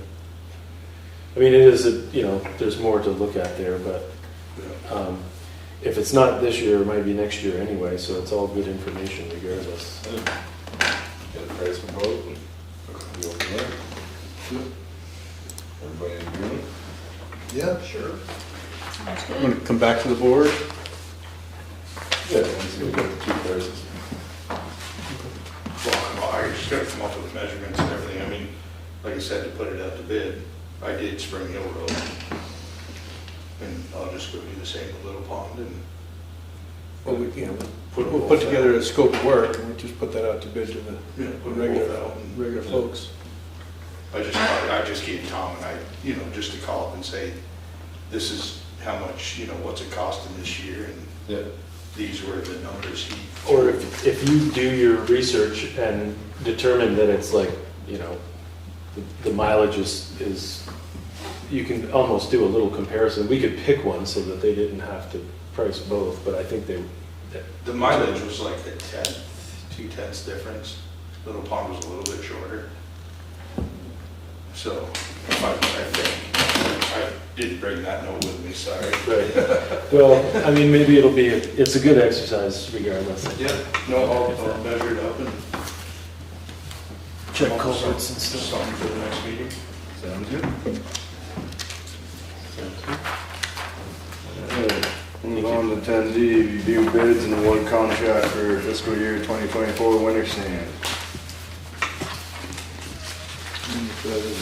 So we received 3 bids, interestingly enough, this year. Last year we had 0. Oh, excuse me, 1 bid, sorry.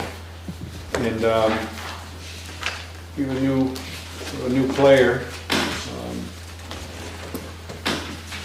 which is Buck Adams, Riverbend Enterprises. But anyway, if you look at the bid tabulation,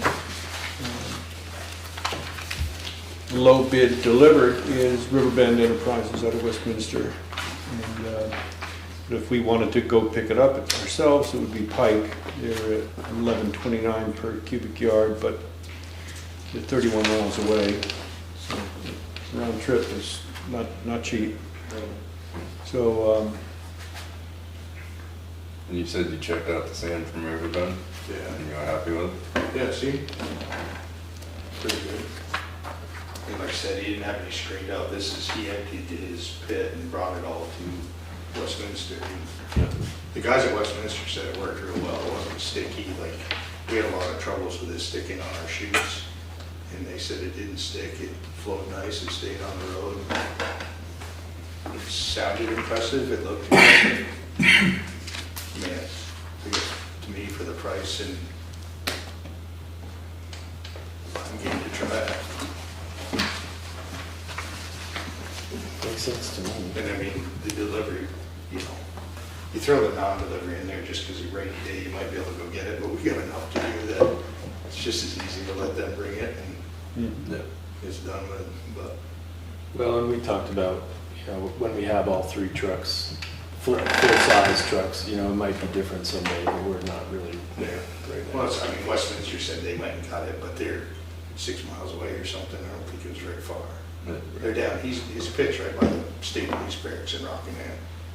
He's bought Savage's garage, and I guess he's buying the police barracks. He's got gravel and winter sand he's selling down there, from what I understand. So, How many dump truck loads is this gonna be? we're talking 18 to 20 yards per truck. I guess depending on what you have for a truck. I mean, ours haul 14, 16. So, I mean, Hunter would start mid-July and he was done October last year.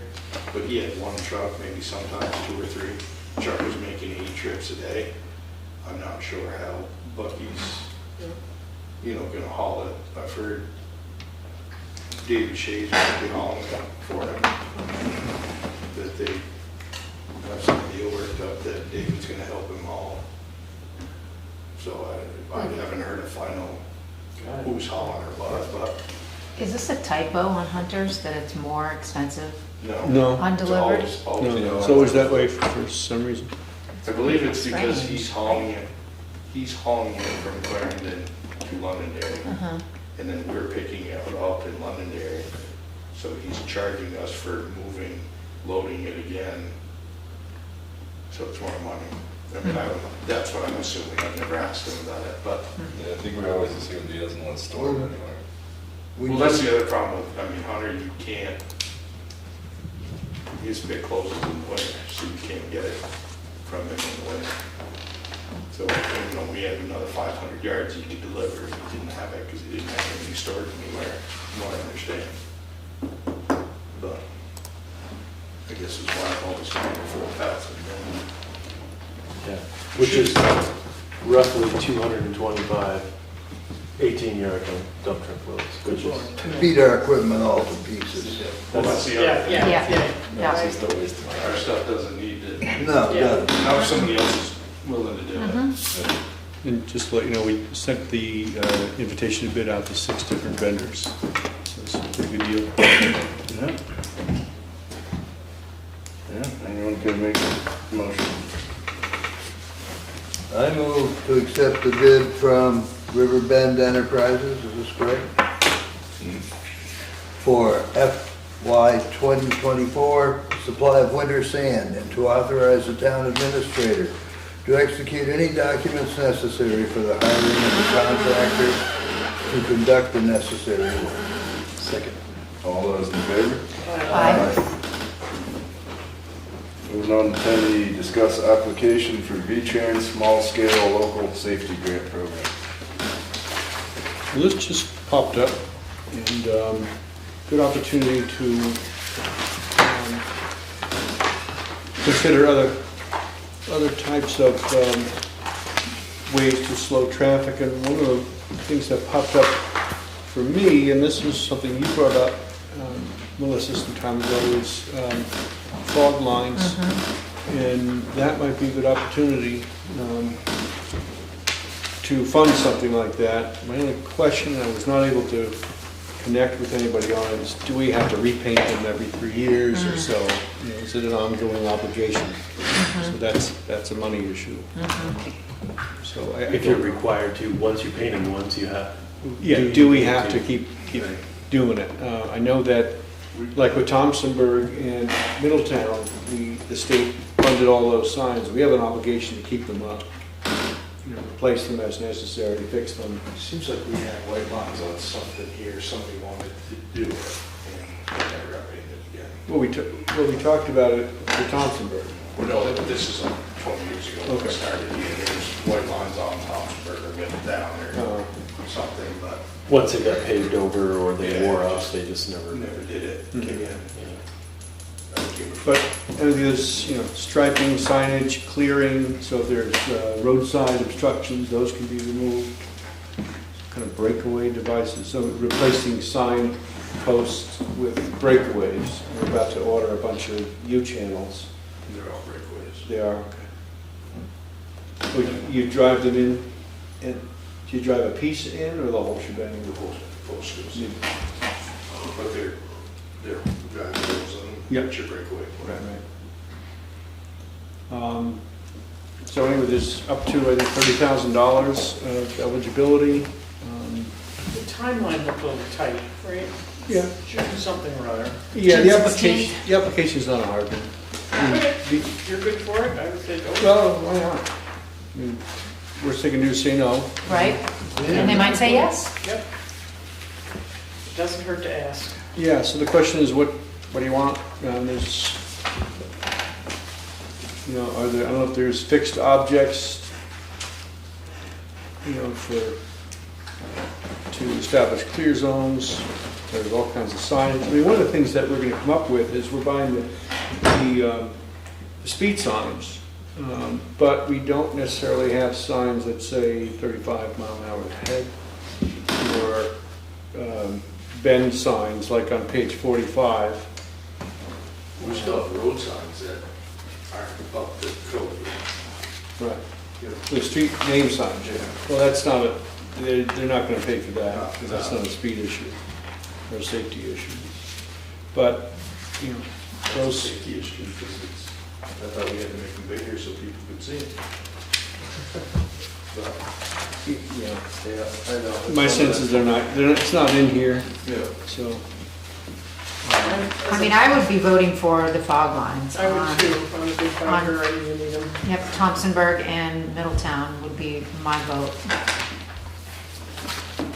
Well, I don't know how much, How far that'll get us? well, I don't think it's all that expensive. I feel like didn't we look at it and it was like, Well, we ran out of time, actually, we thought about jumping onto the Route 11 project, but it just never came about. Too many other things got in the way. I mean, for some reason, $5,000 like sort of sticks in my memory. Mm-hmm.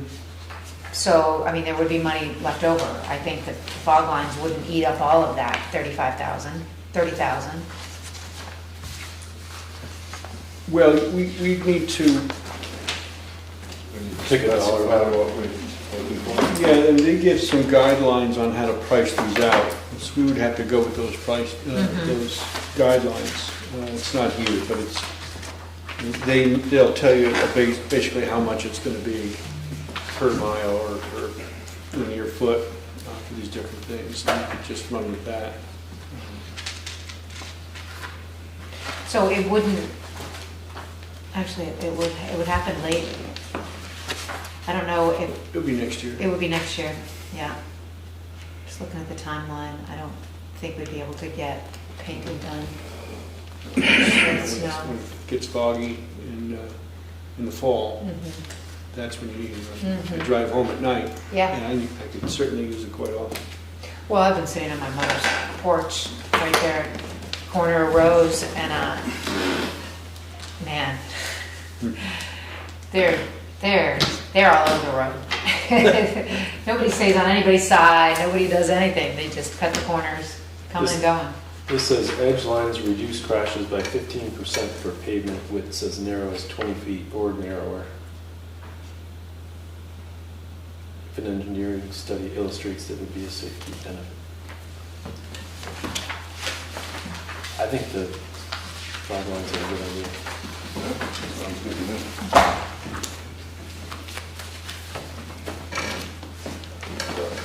Londonderry Road too, if you want. Yeah, I mean, Yeah, I'll that's just right. do the math and Yep.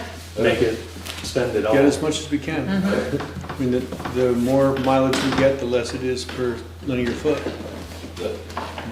What's the max we can apply for? 35. 35. Might as well go Go for Go for that. it. Go for it. We'll spend it. We'll spend it. I'll So- make the motion. Okay, I move to authorize the town administrator to apply for funding in the amount of up to $35,000 from the V-Trans Small Scale Local Safety Grant Program for Londonderry? Fog No, lines. edge Fog line lines. markings. For one more time, please. Edge line markings. Scale Local Safety Grant Program for edge line marking. Yep. Second. All those in favor? Aye. Moving on to item 11, old business. 11A is discuss regulation of short-term rentals. Is there one more sentence on the end of that? Yeah, it's the authorized me to sign the letter of support. Okay, cool, that. Oh, and authorize the select board chair to sign a letter of support for the program application. Is that added in? Mhm. That's it. That was there. Yeah, I saw that. Yeah, I said that. I heard it. Let the minutes reflect. Thanks, Josh, very Thanks, much. Josh. Thanks, John. All right, do we have any discussion for short-term rentals tonight? I feel like, Shane, you were finding something out, right? He was gonna touch base with some people, yeah. Or try to- Yeah, which one's? Just been so busy. I mean, I'm fine with kicking Well, it. I spent some, I don't have my file right here, I'm sorry. I spent some good time on the phone with the zoning administrator in Chester. And they are the community where we stole their ordinance to use liberally and almost exactly. And their zoning administrator did work with the town of Killington, and he was in charge of their short-term rentals administration. Of course, they have 700 to 800 short-term rentals. And the thing is that Chester, what they did is they hired a company to do a lot of their administration, finding the different facilities, giving notice to short-term rental owners and all that. And they're way behind this company. So Chester hasn't done anything.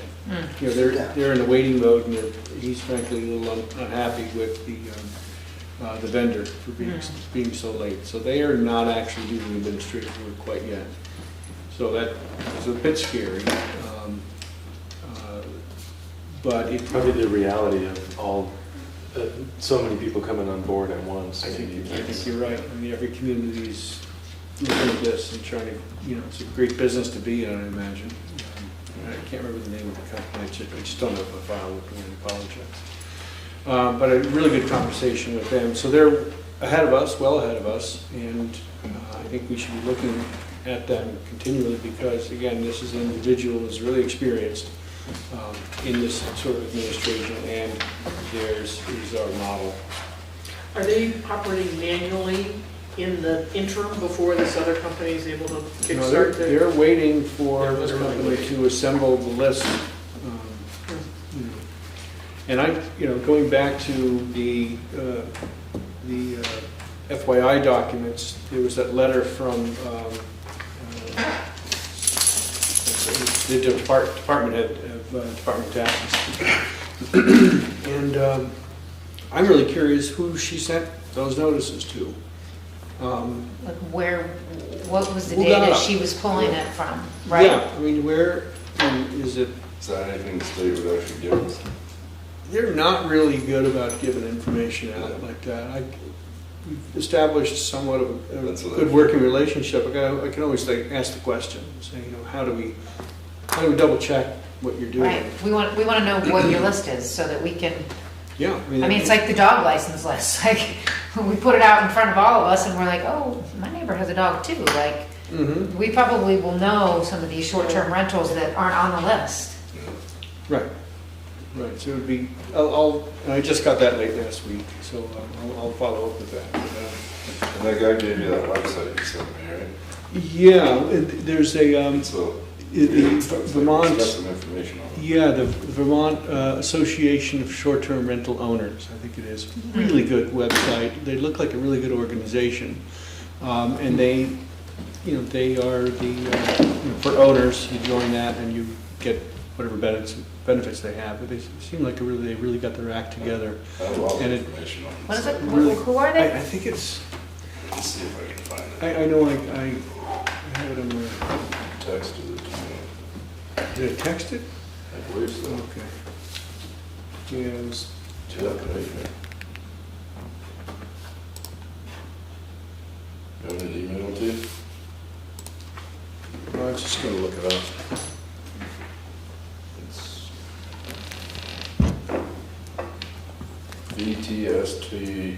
VTSTRA.org. Vermont, yeah, VTSTRA, Vermont Short-Term Rental Alliance. Okay. And a ton of information. Yeah, they seem to advocate for short-term rentals, but they have a lot of information on them. Yeah, and they're advertising, the way they're framing themselves is that, it's best to work with the communities. Work with the state, work with the communities, don't be a bad guy. And that's just from my program, But yeah, they even have, there's information in there about communities, which communities are regulating, and it does have Londonderry in there, but that we're considering, that sort of thing. So they're pretty up to date on it. Someone's doing their homework. And then they even had a list of how many they thought were in Londonderry, and it was, I didn't see that. I forget where I found it. I probably wouldn't be able to find it right away, but it was upwards towards 300 or more. Yeah. They- Was that in they the housing listed- study? The housing study had a different, that was from Air DNA or something. Yeah. Right. This, I don't know exactly where they got it from, but they were pretty high up there. I think it was over 300, if I remember correctly. But yeah, so that again came out of my discussion with the fellow from Chester. So that was good work. And I'd like to hear what happens when they actually hear back. They're 2 months late on getting back to them with the data they're looking for. So if you find out from the state where they got their list of, and who they've contacted, do we need to hire a company to find out this information for us? Or can we potentially start the process of getting our ordinance in place and getting the regular, getting someone started? Because I have a feeling it's going to be a pretty big setup.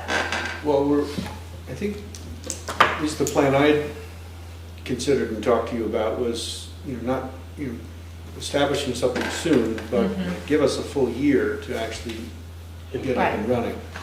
Hire someone around January 1st. Yes. Right. Yes. And in April, start the permitting process Yeah. and have it due on July 1 of 2024. Yes. I think I'm still okay with that timeline. I just feel like it's gonna get here before we know it. Yeah, and I'd like to see what happens in Chester and ask them, Give them some what do they time. think? You know, Yeah. what do they think of our timeline? So- Yeah, Right. okay, They could stay help tuned. be realistic.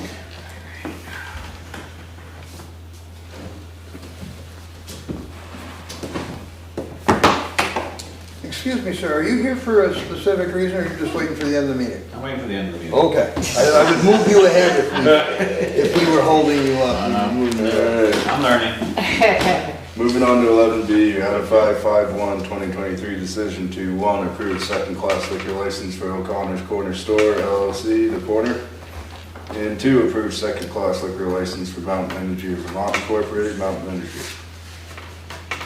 I move to ratify the board's 5/1/2023 decision to approve second-class liquor licenses for O'Connor's Corner Store, LLC, and Mountain Energy of Vermont Incorporated.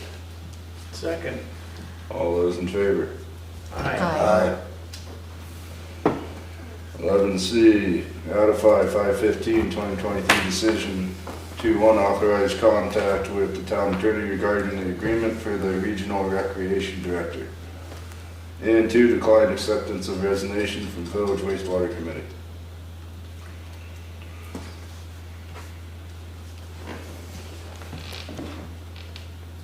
Well, I would say we, on item number 1 in that article, definitely we need to be able to be speaking to an attorney about this particular recreation director position.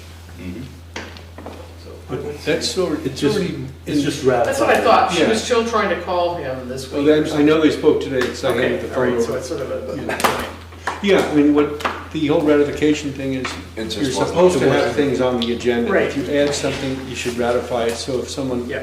is opposed to it or for it, they can Right. speak to it. And the second one, I mean, she resigned, so I don't know if we should just accept her resignation. I'd say we should. We just don't ratify the second one. Right. I was thinking just accept the resignation so the public knows that we accepted it. But didn't we? We accepted it. 2 meetings ago, we declined to accept her resignation, and that On the was a 15th. vote that we made. Right. This is just We ratifying declined the to decision. accept it, and Right, we moved to ask her if she wanted to stay on the committee. She therefore resigned after that fact out of wastewater committee. She's resigned. This ratification would really just be for the record. It doesn't, for the record, for that Doesn't meeting rush that anything. happened, yes. doesn't Well, really change Right, you it. could always follow it up with a With a separate. separate motion. If we decline her resignation, then she's still on the committee, right? No, not necessarily. Well, we can just ratify this, and then we can do a second motion to accept her resignation that she gave to the village wastewater committee. All right. Would anyone care to make that motion? I move to ratify the board's 5/15/2023 decision to, 1,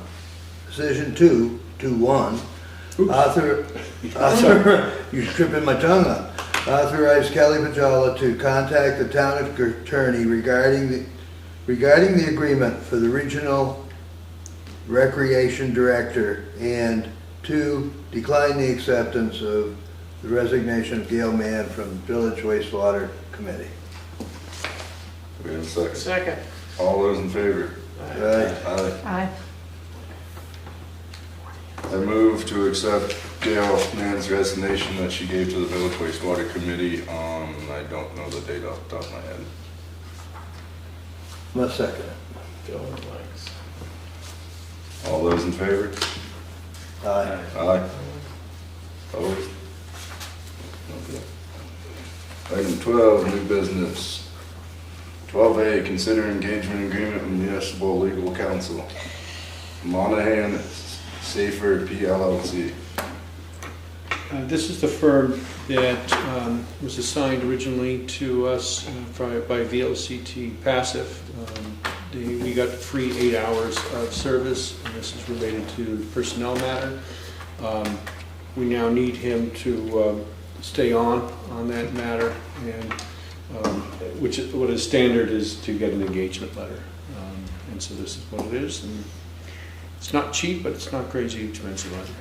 I move to approve the engagement letter of Moynihan Safer LLC for legal representation related to an ongoing personnel matter and authorize the town administrator to sign the document on behalf of the town. Second that.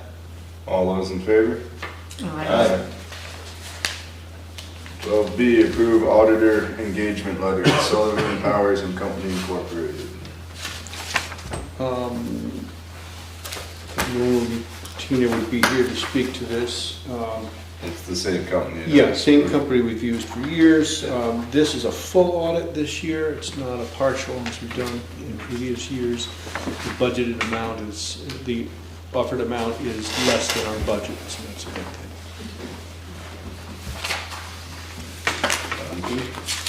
I move to approve the engagement letter with Sullivan Powers and Company, Inc. to conduct a full audit for the fiscal year 2023 and authorize the select board chair to sign the document on behalf of the board.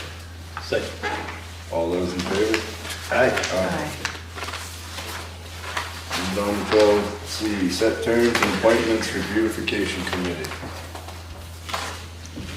Now, this is part of the process that we've been going through for several years, of trying to acknowledge that committees formed in the past were just kind of loosely formed, and terms never ran their course. And so this is an opportunity to kind of do a reset and stay current with terms like we did last month, and actually later on will be discussion on the Conservation Commission, just so that people can re-up, be reconsidered, or if they want to step off a committee and do it elegantly as opposed to having to resign, that's one way to do it. So the Beautification Committee is really the last committee to go in this direction, and I've been conferring with the committee, and I'm not sure if you wanted to add anything, Martha, but No, it's pretty yeah, it's pretty straightforward, and just that, again, we'll have 3 people would be for 3 years, and there's 2 people for 2-year transitional terms, and then 2 people for 1-year transitional terms. And thereafter, once those expire, it would be a 3-year term to replace them. Sounds good. And can make a motion. I haven't heard anything out of you tonight. I was just about to send that. Nice job, Jim.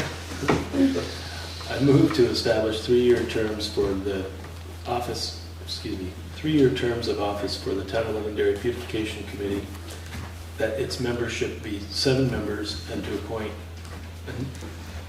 anew the following individuals to the committee with transitional staggered terms as follows. Bonnie Johnson, Pam Abraham, and Barbara Wells to March 31st, 2026. Martha Dale and Gail Kuhlberg for 2-year transitional terms to March 31st, 2025. And Marlene Boyaner and Cheryl Edwards for 1-year transitional terms to March 31st, 2024. Second. All those in favor? Aye. Moving on to 12D, annual appointments, Conservation Commission. I move to appoint Mark Wright to the Conservation Commission for a 4-year term ending May 31, 2027. Second. All those in favor? Aye. 12E, discuss summer meeting schedule.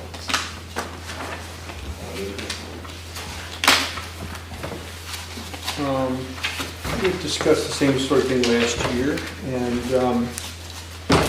second one, put this together. 17. Yeah, it's page 72. And the reason I brought it up is that our first meeting in July is July 3rd, and the holidays is the day after. And the month of July, we have 5 Mondays, so there's an opportunity to move things around if you like. And then also the first meeting in September is scheduled for Memorial Day. And then the following month, in October, there are 5 Friday, 5 Mondays. So there's two different, the first column on the left is the regular meeting schedule, there's a proposed schedule, number 1 and number 2. What's the difference in proposed 1 for July? None. Yeah. I'm No not going to be difference. available for that. What's that? I'm not going to be available for the 3rd for sure. Right. Yeah, that's why, and then, so, and you can mix and match also, but I just figured you kind of line up well. Maybe the 10th and the 24th? Right, that would be, July would go with Schedule 2. Well, No, because you have it the 10th and the 31st. First. Oh, Would you do sorry. 10 and 24? and then if we didn't change August 7th, then they would be still 2 weeks apart. Mm-hmm. Yeah. This is going to be But- fun. June. So June, if the last meeting in June is the 19th, you'd have 2 weeks off and then a meeting. Or, yeah. Mm-hmm. So that's where, that would be the one where you kind of skip a meeting, would be the end of June. Oh, no, it'd be the beginning of July, actually. Last 2 weeks of July are kind of nice, and I figured it's a good way to take 2 weeks off. I'm taking off a week there, but I don't need to be here necessarily.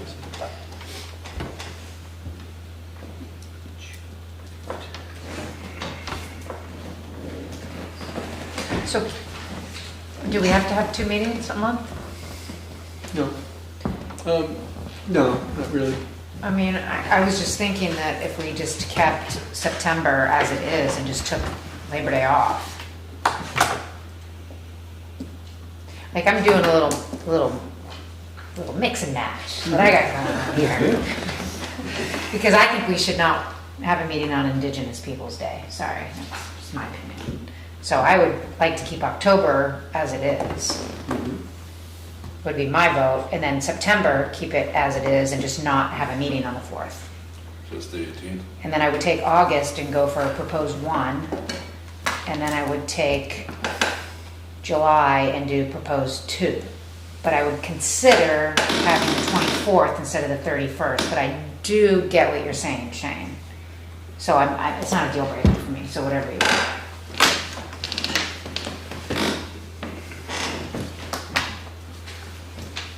And I hope that some of these Mondays are music Mondays that we would get to go to instead of have to be at a meeting. Yeah, that was That would be really nice. nice. Consider I've never been to a music Monday. Same. So I don't know where that fits in here, but Music Tuesday just doesn't have the same. it doesn't No, have it the doesn't. same ring. Such a bummer. Tuesdays with tunes. Oh. Tuesday. Tuesday. What is the suggested September schedule? My suggested September is keep it as it is. Keep it as it And then is. just not have a meeting on the Yeah. 4th. And if something pressing came up, we could always do a special meeting. Right. I mean, We're we're good. having a lot of meetings Why in not? June, so let's just make that spread the wealth. Right. We got a lot going on in June. I don't care. So, whatever And you so want. July would be 10 and 24 or 10 and 31? I like 10 and 24. Sounds like 10/24. Oh, somebody better put this in. I can print it out later. That's one page. If you think you're right, like, I could make the motion if everybody's okay with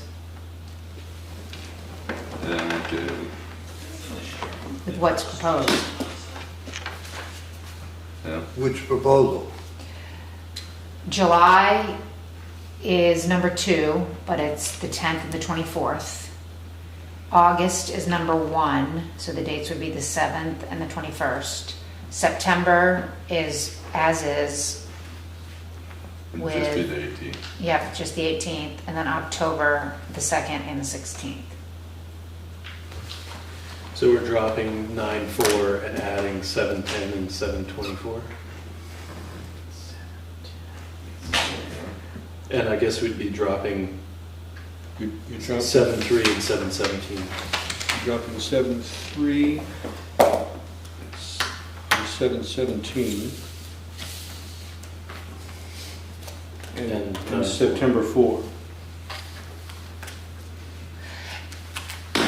Can we just say what dates we're meeting in the month instead of add or drop?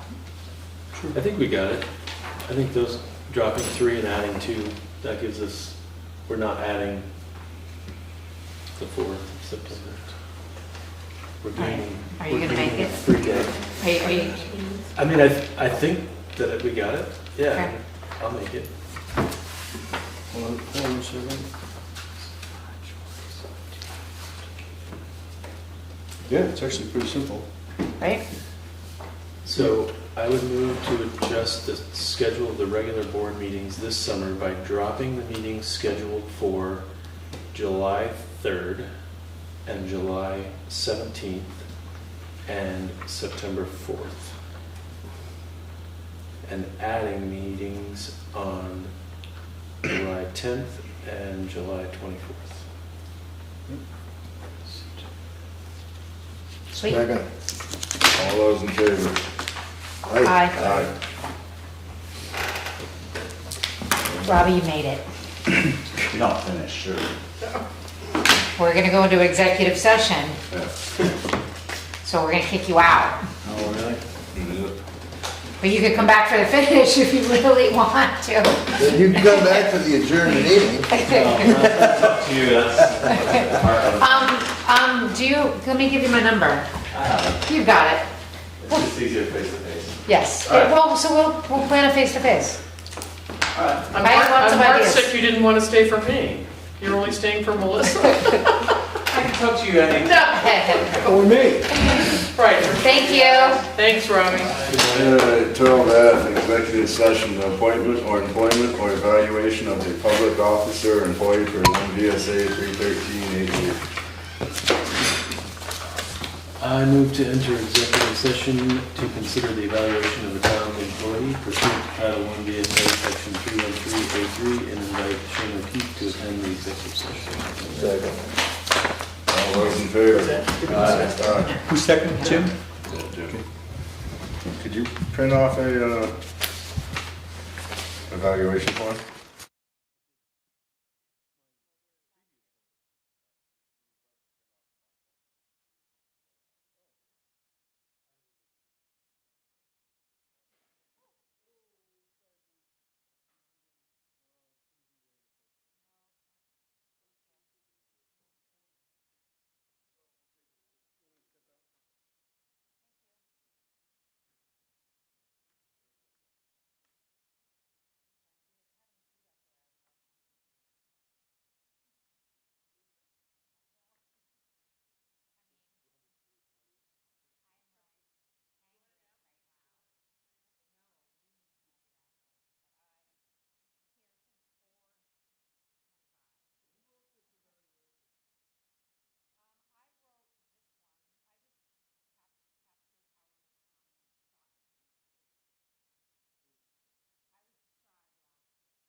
You've got to wait to be heard.